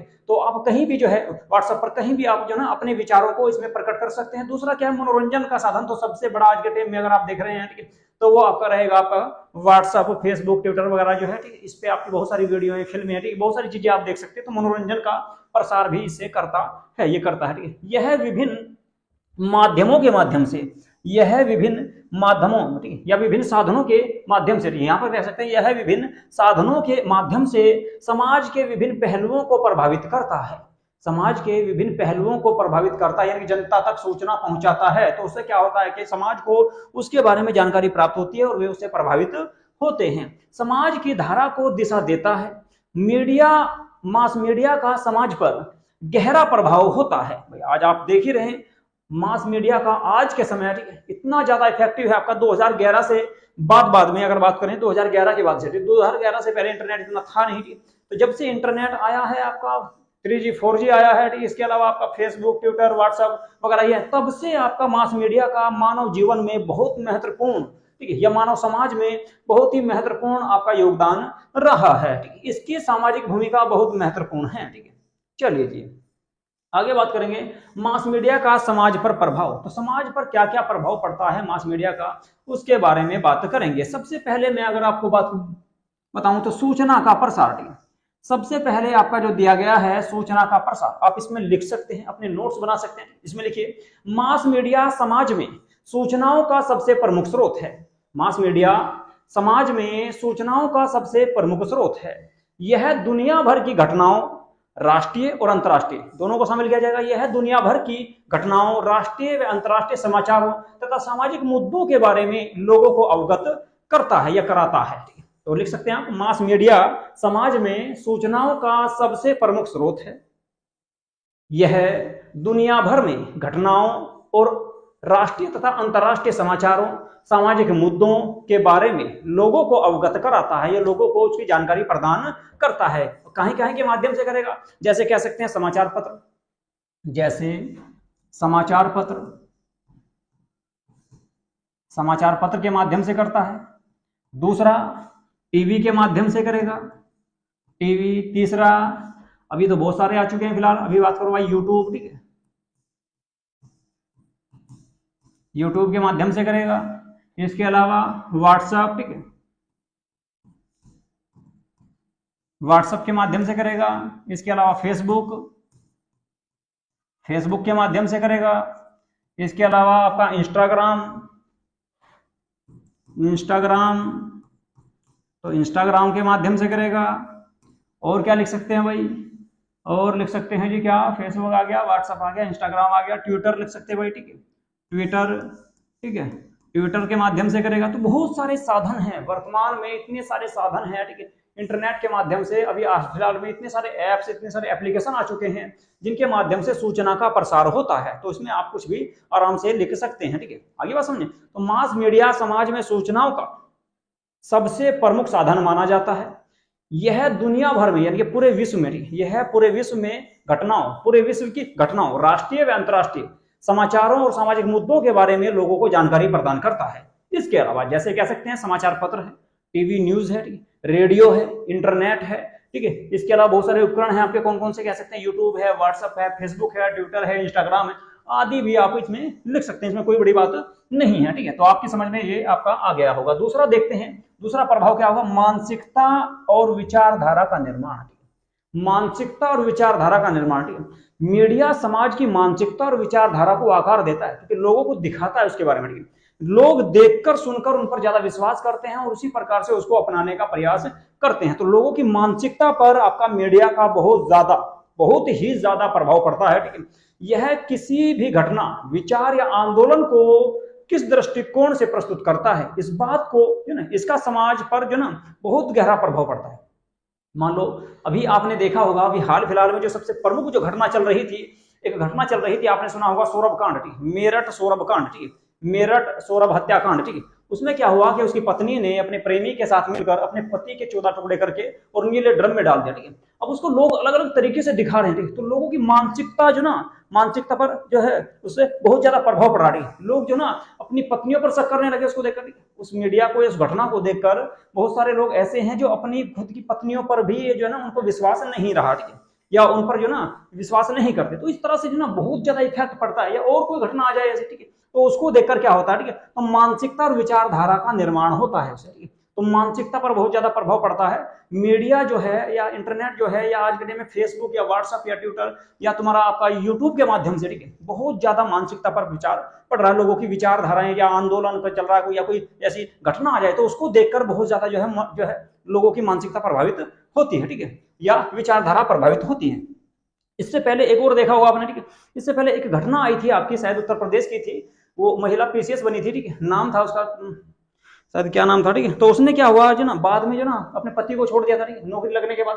तो बहुत सारे लोगों ने क्या करा, अपनी पत्नी को ना पढ़ाना बंद कर दिया, ठीक, ताकि भाई जो ना पता लगे जो ना उनकी नौकरी लग जाए और नौकरी लगने के बाद वे छोड़ के चले जाए। तो वो उससे क्या होगा, मानसिकता पर प्रभाव पड़ा, ठीक, विचारधारा बदली लोगों की। तो इस बात से जो ना बहुत ज्यादा प्रभाव पड़ता है मीडिया से, कि मीडिया जो है उस चीज को, उस घटना को किस प्रकार से दिखा रही है, ठीक, तो उसका बहुत ज्यादा प्रभाव इस पे पड़ता है, ठीक है।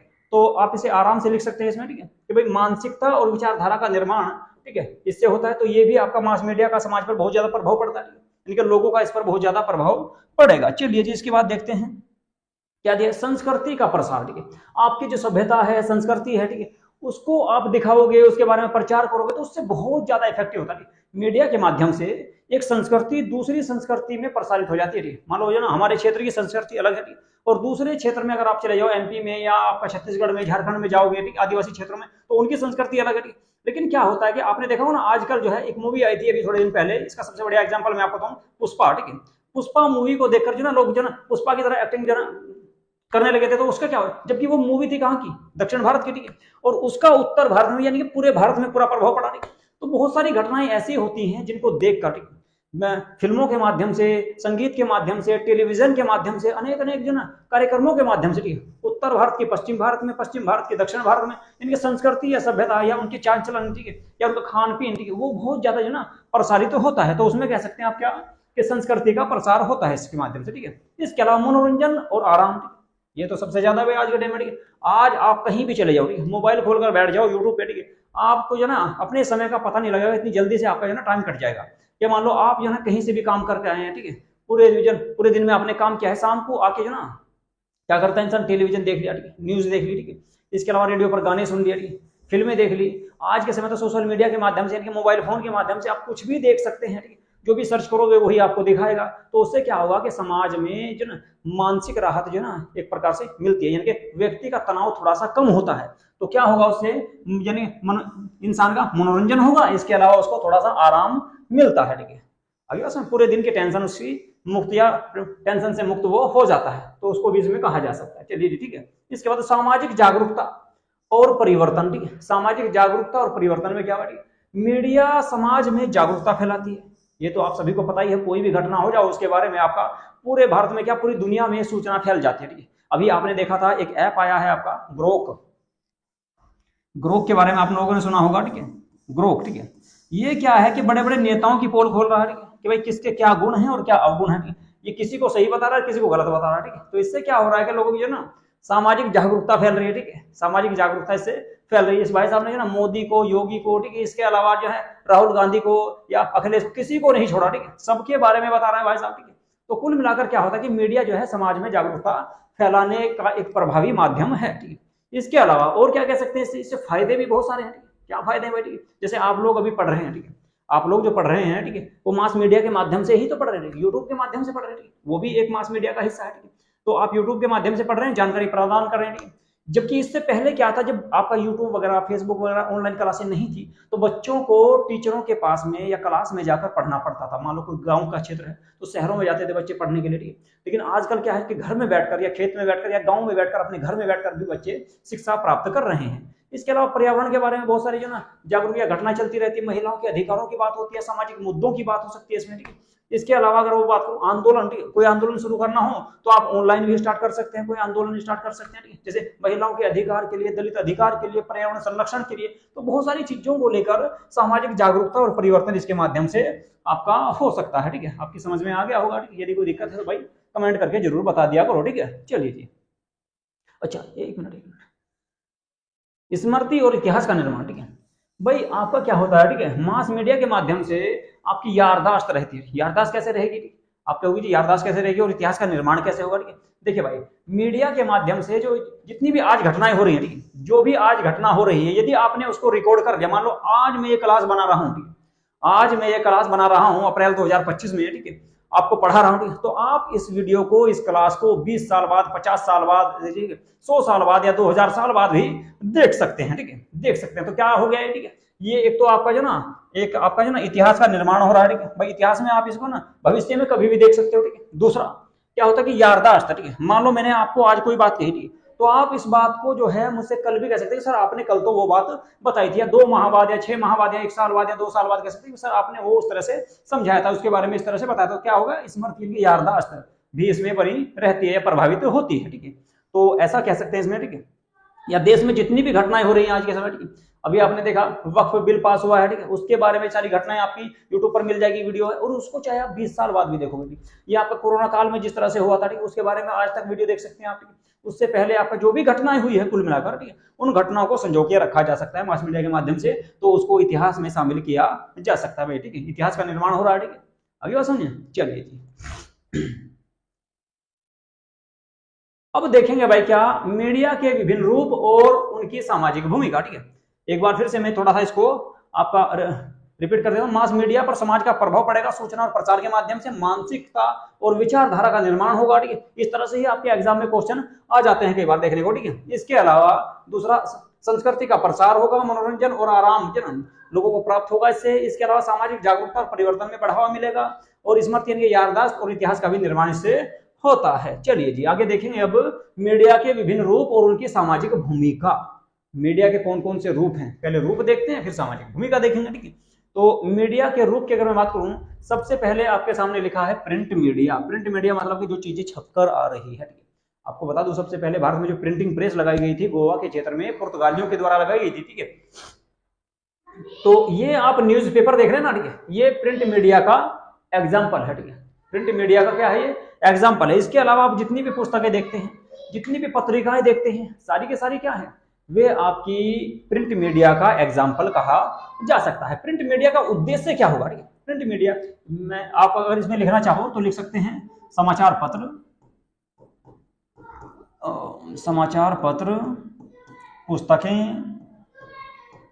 पुस्तकें व पत्रिका। जितनी भी पत्रिकाएं हैं उन सभी को इसमें शामिल किया जा सकता है, ठीक है जी, प्रिंट मीडिया में, ठीक है। आसानी से समझ में आ गया होगा। प्रिंट मीडिया का प्रमुख उद्देश्य क्या होता है? इसका उद्देश्य है ज्ञान का प्रसार करना या ज्ञान को फैलाना, ठीक है। लोगों की जो भावनाएं हैं, अपने विचार हैं, ठीक है, उनको प्रकट करना। यह समाज को समाचार देता है। न्यूज़पेपर के माध्यम से आपको समाचार मिलेगा, विचारधारा मिलेगी, लोगों की शिक्षा का प्रसार होगा, ठीक है। प्रिंट मीडिया समाज के हर वर्ग में पहुंचने की कोशिश करता है, ठीक है। आज तो देखो आपका क्या है कि ये ना इंटरनेट आ गया है, आपका फेसबुक व्हाट्सएप वगैरह। नहीं तो अब से पहले आपका सबसे ज्यादा जो आपका सूचना फैलाने का जो साधन था वो या तो आपका समाचार पत्र था या पत्रिकाएं थी या फिर पुस्तकों के माध्यम से अपनी सूचना एक दूसरे तक फैलाई जाती थी, ठीक है जी। जब इंसान इंटरनेट या टीवी का उपयोग नहीं करता था उस समय मैंने आपको बताया कि प्रिंट मीडिया का सबसे महत्वपूर्ण क्या, बिल्कुल इसी का योगदान था, बिल्कुल इसी का योगदान था भाई। समाचार पत्र, पुस्तकें और पत्रिका के माध्यम से लोग अपनी विचारधारा, अपने शब्दों को, अपने ज्ञान को और जो है अपनी सूचनाओं को एक दूसरे तक फैलाते थे, ठीक है। चलिए जी, इसके बाद दूसरा कह सकते हैं आप, आपका क्या, इलेक्ट्रॉनिक मीडिया। दूसरा है आपका क्या, इलेक्ट्रॉनिक मीडिया। ये आज आप देख ही रहे थे। इलेक्ट्रॉनिक मीडिया में आज आप देख सकते हैं रेडियो या टेलीविजन, ठीक है, आदि को शामिल किया जा सकता है। रेडियो, टेलीविजन, ठीक है, मोबाइल फोन, इंटरनेट आदि, इसको बहुत सारी चीजों को इसमें शामिल किया जा सकता है, ठीक है। तो क्या होगा कि इलेक्ट्रॉनिक मीडिया सबसे प्रभावी और लोकप्रिय रूप है, ठीक है। इसमें क्या हुआ कि इसमें जो ना यह ताजे समाचार, ठीक है, जो सबसे जन मान लो अभी हाल फिलहाल में कोई घटना हुई तो उसके बारे में दिखाएगा आपको, ठीक है। टीवी पर क्या होगा, ठीक है, उसके बारे में आपको दिखाया जाएगा। रेडियो पर क्या होगा, उसके बारे में आपको सुनाया जाएगा, ठीक है। ऑडियो वीडियो का माध्यम से, इसमें ऑडियो और वीडियो दोनों का प्रयोग किया जाता है। इलेक्ट्रॉनिक मीडिया में आप लिख सकते हैं, जैसे देख रहे हैं ना आप ये, ठीक है, लैपटॉप, ठीक है। इसके अलावा आप और क्या कह सकते हैं, इसमें रेडियो दिया गया किसी, ठीक है, रेडियो तो नहीं है नहीं इसमें, ठीक है, चलो कोई बात नहीं, लिख देता हूँ मैं, ठीक है। तो इसमें आ जाएगा आपका क्या, टीवी, रेडियो। टीवी, रेडियो सबसे प्रमुख है इसमें आपका, ठीक है। इन दोनों को सबसे ज्यादा प्रमुख रूप से शामिल किया जा सकता है इलेक्ट्रॉनिक मीडिया में। इसमें क्या होता है, कोई भी घटना हो उसको डायरेक्ट जनता को दिखाया जाता है, यानी कि ऑडियो और वीडियो के माध्यम से। इसमें केवल वीडियो रहेगा, इसमें ऑडियो और वीडियो दोनों रहेंगे, ठीक है। तो ये सबसे इफेक्टिव रूप है, ठीक है। इसमें क्या होता है, ठीक है, दर्शकों को सजीव अनुभव होता है, ठीक है, यानी कि उस घटना को देखते हैं, ठीक है, अपनी आंखों से देखते हैं या सुनते हैं, ठीक, महसूस करते हैं। तो विज्ञापनों के माध्यम से समाज को सूचित किया जाता है। इसमें ऐड भी आते हैं बहुत सारे, ठीक है, हर चीज का ऐड आता रहता है लगातार। आप देखते होंगे कोई भी फिल्म या टीवी या नाटक या सीरियल देखते होंगे तो उसमें बीच बीच में ऐड भी आते रहते हैं। तो सामाजिक भूमिका इसकी बहुत ज्यादा रहती है, किसकी, इलेक्ट्रॉनिक मीडिया की, ठीक है। तो इसकी भी एक आपकी भूमिका होगी भाई, ठीक है। चलिए जी, आगे देखते हैं क्या, डिजिटल मीडिया।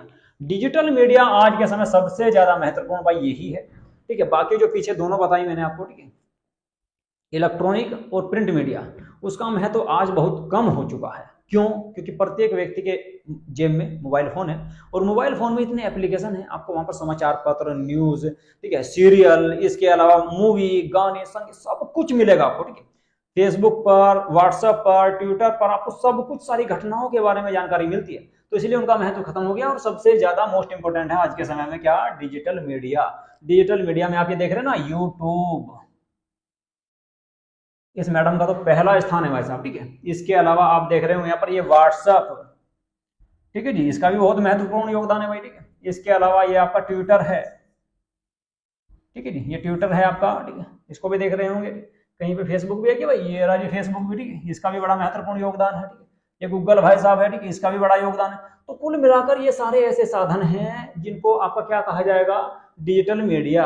और ये हो गया आपका वाईफाई, ठीक है, इंटरनेट भी कहीं को होगा इसमें, ठीक है, ढूंढ लिया भाई, ठीक है।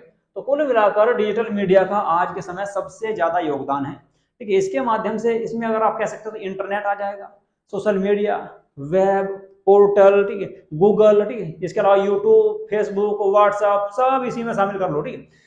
तो इसके रूप कौन कौन से हैं, रूप लिख सकते हैं भाई, ठीक है। और रूप लिख लो जी भाई साहब, यूट्यूब, YOUTUB, यूट्यूब आ जाएगा, ठीक है जी। व्हाट्सएप आ जाएगा, व्हाट्सएप। इसके अलावा लिख लो भाई क्या, ट्विटर आ जाएगा, ट्विटर आ जाएगा। ट्विटर के अलावा इंटरनेट लिख लो भाई, इसके बिना तो कुछ होना ही ना है जी। इंटरनेट आर्टिकल 21 में शामिल कर लिया गया इसको, ठीक है। इंटरनेट को 2019 में गुलाम नबी आजाद ने जो केस किया था उसके माध्यम से इंटरनेट को आपका कौन से में, आर्टिकल 21 के तहत, ठीक है, जीवन का अधिकार बना देगा। मौलिक अधिकारों में आता है आपका इंटरनेट, ठीक है। चलो जी, इंटरनेट आ जाएगा। इसके अलावा आपका ट्विटर बता दिया, व्हाट्सएप है आपका, फेसबुक है, ठीक है, फेसबुक है। तो ये इसके अनेक रूप हो सकते हैं। इसके अलावा गूगल भी लिख सकते हो भाई, ठीक है, गूगल भी लिख सकते हो, ठीक है, गूगल आ जाएगा तुम्हारा, ठीक है, गूगल आ जाएगा। अभी हाल फिलहाल में आप देख रहे हो ना, AI आ रहे वो सर, ठीक है, चैट जीपीटी है, इसके अलावा और भी आ रहे हैं, ठीक है। तो उन सबको भी इसमें शामिल किया, इंस्टाग्राम वगैरह है, उन सबको भी शामिल किया जा सकता है, ठीक है। अब इसकी भूमिका क्या है, ठीक है। ये तो इसके हो गए रूप, ठीक है। तो इसकी भूमिका देखो, रूप अगर पूछेगा तो रूप में आएंगे, रूप में आ जाएंगे उपकरण, ठीक है।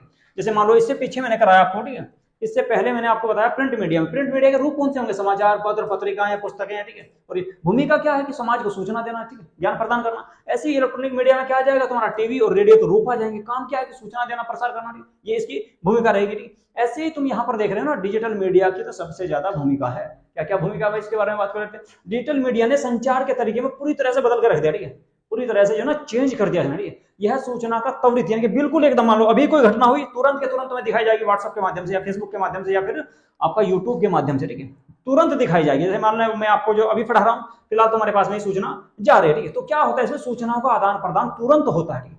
सोशल मीडिया प्लेटफॉर्म में जैसे कह सकते हैं आप, फेसबुक है, व्हाट्सएप है, ट्विटर है, इंस्टाग्राम है, यूट्यूब है, ठीक है। इसके माध्यम से क्या हो रहा है कि लोग जो है विचार और संस्कृति, विचार जो लोगों के विचार है और लोगों की जो संस्कृति है, उसका प्रचार प्रसार कर रहे हैं पूरी तरह से, या एक दूसरे के साथ में साझा कर रहे हैं पूरे समाज के साथ में, ठीक है। इसके अलावा क्या हो रहा है, ठीक है, इससे क्या हो रहा है कि जो ना एक नए समाज का निर्माण हो रहा है, कि लोगों को एक दूसरे के बारे में जानकारी मिल रही है, ठीक है। तो इसकी सबसे ज्यादा महत्वपूर्ण भूमिका कही जा सकती है, राजनीति में भी, सामाजिक में भी, राजनीतिक, सामाजिक और आर्थिक, इसके अलावा सांस्कृतिक, ठीक है, चारों पार्ट में, और धार्मिक, ठीक है, सभी पहलू इसमें शामिल किए जा सकते हैं। इसमें आपका अगर प्रभाव की आपका पूछेगा तो सामाजिक प्रभाव, राजनीतिक प्रभाव, धार्मिक प्रभाव, ठीक है, इसके अलावा आर्थिक प्रभाव, सांस्कृतिक प्रभाव, ये सब सारी चीजों में जो ना इसकी महत्वपूर्ण भूमिका है, ठीक है। तो ये आपकी समझ में आ गया होगा डिजिटल मीडिया। चलिए बात करते हैं मल्टीमीडिया। मल्टीमीडिया क्या होता है बेटी? मल्टीमीडिया का मतलब है, मल्टीमीडिया में कौन कौन सी चीजें आएगी, इसमें एक तो वीडियो आ जाएगी, ऑडियो आ जाएगी, वीडियो, ऑडियो, या इसके अलावा आपका व्हाट्सएप, ठीक है, सॉरी वेबसाइट वगैरह जो होती है, ठीक है, जो आपकी वेबसाइट होती है, ठीक है, वेबसाइट वगैरह जो होती है ना, ठीक है, वेबसाइट जो होती है, तो उनको इसमें शामिल किया जाता है। इसमें क्या होता है कि मल्टीमीडिया जो ना एक अधिक सजीव और आपका इंटरेक्टिव अनुभव प्रदान करता है। उससे क्या होता है कि लोग जो ना एक दूसरे के साथ में, जैसे मान लो वीडियो कॉलिंग कर रहे हैं, ठीक है, वीडियो कॉलिंग कर रहे हैं, मान लो मैं यहाँ पर बैठा हूँ और आप मुझे देख रहे हैं, ठीक है, या मान लो आपके साथ में जो ना, आप किसी के साथ में फेसबुक पर, व्हाट्सएप पर, या व्हाट्सएप कह सकते हैं, ठीक है, व्हाट्सएप कह सकते हैं, व्हाट्सएप के माध्यम से आप किसी के साथ में जो ना वीडियो कॉलिंग कर रहे थे, तो उसको मल्टीमीडिया का सबसे महत्वपूर्ण उदाहरण कहा जा सकता है। या मान लो आपने लैपटॉप खोल लिया, ठीक है, लैपटॉप के माध्यम से ऑनलाइन जो ना वेब कैमरा लगाकर आप जो ना उसको देख रहे हैं, वो आपको देख रहे हो, तो जो ना उसमें क्या वीडियो कॉलिंग हो रही थी, तो वो क्या होगा आपका मल्टीमीडिया का सबसे महत्वपूर्ण या सबसे इफेक्टिव आपका क्या कह सकते हैं उसको, वो कहा जा सकता है, ठीक है, एग्जाम्पल, ठीक है। तो इसमें लिख सकते हैं वीडियो कॉलिंग, ठीक है, वीडियो कॉलिंग इसका सबसे महत्वपूर्ण रूप कहा जा सकता है, ठीक है। ये आप मल्टीमीडिया में देख रहे हैं आपका, या तो फोन के माध्यम से मान लो, या आपका जो ना ईमेल के माध्यम से, ठीक है, ये आपका मैसेज के माध्यम से है, ठीक है, ये आपका इंटरनेट के माध्यम से है, ठीक है, ये और ये आपका लैपटॉप है, ठीक है। इसके अलावा मोबाइल फोन भी दिया गया, वो ये राजी मोबाइल फोन, ठीक है, मोबाइल फोन से वीडियो कॉल भी कर सकते हैं, ठीक है, आप कुछ भी बना के भेजो, ठीक है, बहुत सारी सूचनाएं या बहुत सारा सूचनाओं का आदान प्रदान इसमें किया जाता है, ठीक है। तो इससे क्या होता है, ठीक है, संदेश को प्रभावी और आकर्षक बनाया जाता है। मल्टीमीडिया के माध्यम से आप अपने संदेश को प्रभावी और इफेक्टिव या बहुत ज्यादा प्रभावी या आकर्षक बना सकते हो, ठीक है, या उसके साथ बात कर सकते हो हैंड टू हैंड, ठीक है। तो उससे क्या होता है, ठीक है, ये अगर देखा जाए आज के समय, ठीक है, तो इससे और बहुत सारे काम किए जा सकते हैं। जैसे मान लो शिक्षा के संबंध में विज्ञापन देना, या मान लो आपको मैं पढ़ा रहा हूँ फिलहाल, ठीक है, या पत्रकारिता के बारे में कोई सूचना देनी, ठीक है, या किसी भी प्रकार के मुद्दे के बारे में, किसी उत्पाद के बारे में, किसी प्रोडक्ट को बेचना है, ठीक है, तो उन सब के बारे में यहाँ से आपको जो है सूचना दी जा सकती है, ठीक है। तो उससे क्या होगा कि पूरा समाज प्रभावित होता है, ठीक है। चलिए जी, मल्टीमीडिया हो गया आपका, ठीक है। मल्टीमीडिया के बाद अगर बात करें तो बात करेंगे मीडिया की सामाजिक भूमिका, यानी समाज में इसकी क्या भूमिका है, ठीक है, समाज में इसकी क्या भूमिका रहेगी उसके बारे में बात करेंगे। तो बस शिक्षा और सूचना और शिक्षा का प्रसार, सबसे पहला काम तो आपका मीडिया का यही है, ठीक है। जैसे कि मैं आपको दे रहा हूं अभी, क्या हो रहा है कि शिक्षा का प्रसार हो रहा है, ठीक है। दूसरा क्या होता है कि सूचना दी जाती है, मान लो कोई घटना हुई उसके बारे में वीडियो बनाकर डाल दी थी, मान लो कोई जो ना घटना हुई उसके बारे में फोन करके बता दिया, ठीक है, या वीडियो कॉलिंग के माध्यम से बता दे, तो क्या होगा, सूचना दी जाएगी और शिक्षा का प्रसार होगा। तो सूचना और शिक्षा का प्रसार सबसे ज्यादा इससे होता है। तो मीडिया का प्रमुख उद्देश्य जानकारी का प्रसार करना और लोगों को शिक्षित करना है, या समाज को शिक्षित करना है, यह समाज के सभी हिस्सों को ज्ञान और जागरूकता फैलाने का एक प्रमुख साधन इसको कहा जा सकता है, ठीक है। इसके अलावा दूसरी अगर बात करें सामाजिक संपर्क और संवाद, यानी कि बातचीत, ठीक है, यानी कि आप जो है मीडिया के माध्यम से लोगों के साथ में सामाजिक रूप से संपर्क स्थापित कर सकते हैं। जैसे मान लो, ठीक है, आपका जो ना आपकी अलग जाति है, मेरी अलग जाति है, आपका समुदाय अलग है, मेरी संस्कृति अलग है, आपकी संस्कृति अलग है, ठीक है। तो उससे क्या होगा कि एक दूसरे के जो ना एक दूसरे के सामाजिक रूप से संपर्क में हम लोग आते हैं और बातचीत करते हैं। उससे क्या होता है कि विश्वास बढ़ता है। लोग एक दूसरे का सम्मान करते हैं, एक दूसरे के कल्चर का, संस्कृति का, एक दूसरे की भाषा का, उन सब का सम्मान इससे करते हैं। तो इससे क्या होता है कि लोगों का संपर्क बढ़ता है आपस में, ठीक है। तो सामाजिक संपर्क और संवाद में वृद्धि होगी, ये भी इसकी एक महत्वपूर्ण भूमिका कही जा सकती है। सामाजिक और राजनीतिक बदलाव, ये तो आप देख ही रहे हैं 2014 में जो बीजेपी सरकार ने सबसे ज्यादा लाभ उठाया है, तो वो आपका मास मीडिया के माध्यम से ही उठाया है, ठीक है, क्योंकि सबसे ज्यादा प्रचार किया है। और कांग्रेस इस बात का लाभ नहीं उठा पाई, ठीक, या ज्यादा प्रचार नहीं कर पाई, जिस कारण उसको बहुत ज्यादा नुकसान हुआ था। लेकिन उसके बाद 2000 आपका जो 24 का चुनाव हुआ, ठीक है, उसमें आपका जो ना समाजवादी और कांग्रेस पार्टी ने, ठीक है, गठबंधन करके बहुत ज्यादा प्रचार किया, यात्राएं की, लोगों को मीडिया के माध्यम से दिखाया। तो उससे क्या हुआ, उनको फायदा हुआ बहुत। इस बार जो ना कांग्रेस आपने देखा हुआ 99 सीटें लेकर आई थी, ठीक है, और समाजवादी पार्टी पहली बार इतनी सीटें लेकर आई, ठीक है। उससे पहले कभी भी जो ना आपकी लगभग इतनी सीटें कभी नहीं जीती थी। तो सामाजिक यानी कि समाज पर उसका प्रभाव पड़ता है। इसके अलावा राजनीतिक बदलाव भी हो जाता है। जैसे 2014 में बीजेपी सरकार आई थी, और आने वाले समय में अभी हाल फिलहाल में आपने देखा था कि 2012-13 के आसपास में दिल्ली में, ठीक है, आम आदमी पार्टी, ठीक है, इसी के माध्यम से, मास मीडिया के माध्यम से, ठीक है, इतना ज्यादा प्रचार किया लोगों को, ठीक है, और लोगों को फ्री में देना, ये देना, वो देना, ठीक है। तो क्या हुआ कि बहुत ज्यादा उनका, ठीक है, जनता पर प्रभाव पड़ा, और जनता ने उनको लगातार 2 से 3 बार मुख्यमंत्री बनाया, ठीक है। लेकिन अब की बार जो है आपका बीजेपी ने उसका ज्यादा अच्छी तरीके से उपयोग किया, ठीक है, और जो आम आदमी पार्टी के नेताओं की छवि खराब करने का प्रयास किया। तो उससे क्या हुआ, राजनीतिक बदलाव आया है दिल्ली में, ठीक है। तो ये कह सकते हैं, ठीक है, या देश में।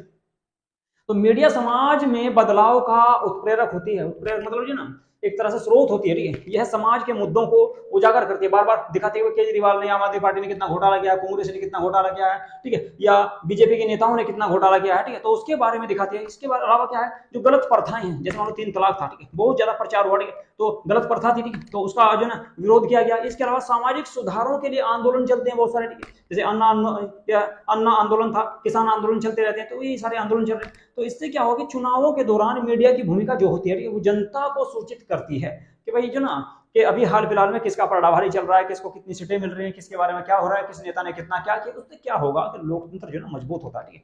तो कुल मिलाकर कह सकते हैं ये राजनीतिक बदलाव से आता है। इसके अलावा समाज में नैतिक और सांस्कृतिक मानदंडों का निर्माण, समाज में नैतिक और सांस्कृतिक मानदंड जो है, नियम कानून जो है, उनका निर्माण होता है, ठीक है। मीडिया समाज में नैतिक और सांस्कृतिक मानदंडों को आकार देने में एक महत्वपूर्ण भूमिका निभाती है, ठीक है। यह समाज की नीतियों, ठीक है, समाज की नीतियों, लोगों के विचारों, आदर्शों को प्रस्तुत करती है, ठीक है। इससे क्या होता है कि लोगों को उनके बारे में सोचने के लिए प्रेरित करती है, ठीक है, सोचने के लिए प्रेरित किया जाता है। तो उससे क्या होता है कि लोगों की जो ना एक दूसरे की भावना, एक दूसरे की फीलिंग, एक दूसरे के कल्चर, त्योहार, संस्कृति, ठीक है, रहन सहन, खान पीन आदि का प्रचार प्रसार होता है, लोगों को सूचना मिलती है। तो उससे क्या होता है कि विश्वास बढ़ता है, एक दूसरे की सूचना प्राप्त होती है और एक दूसरे के प्रति लोगों का विश्वास बढ़ता है, ठीक है। तो उसमें भी आपका सामाजिक विकास कह सकते हैं या सांस्कृतिक मानदंडों का निर्माण होता है, ठीक है। चलिए जी, इसके बाद निष्कर्ष देख लेते हैं। मास मीडिया समाज पर गहरा प्रभाव डालता है। यह केवल सूचनाओं का प्रसार नहीं करता, बल्कि लोगों की सोच, संस्कृति, जीवन शैली को भी प्रभावित करता है। सही बात है। मीडिया की भूमिका समाज के विभिन्न पहलुओं, जैसे राजनीति में, संस्कृति में, सामाजिक में, संरचनाओं में, शिक्षा में, इसके अलावा आर्थिक भी लिख सकते हो, आर्थिक जीवन में, ठीक है, आदि में महत्वपूर्ण भूमिका निभाती है। इसलिए मीडिया का सही और जिम्मेदार उपयोग करना अत्यंत आवश्यक है, ताकि समाज पर इसका सकारात्मक प्रभाव पड़े। क्योंकि मीडिया का समाज पर नकारात्मक प्रभाव भी बहुत ज्यादा पड़ता है। तो इसलिए जो है सकारात्मक प्रभाव पड़ना भी अत्यंत आवश्यक है, और इसका सही रूप से उपयोग करना बहुत जरूरी है, ठीक है। तो भाई ये थी आपकी जी यूनिट आपकी 4 मैंने आज आपकी पूरी करा दी है, ठीक है। यूनिट 4 मैंने आप लोगों की आज पूरी करा दी है, ठीक है। यूनिट 4 आपकी पूरी हो गई है। इसमें 4 वीडियो, ठीक है, 4 वीडियो आपकी बनाई है, 4 क्लासेस इसमें बनाई गई है, ठीक है। ज्यादा बड़ी यूनिट नहीं है, ठीक है। इसको आसानी से आप जो ना बहुत आसानी से समझ सकते हैं, ठीक है। आपका यूजीसी नेट के अंतर्गत जो पेपर 1 है, उसमें सबसे आसान यूनिट माना जाता है यूनिट 4 को, ठीक है।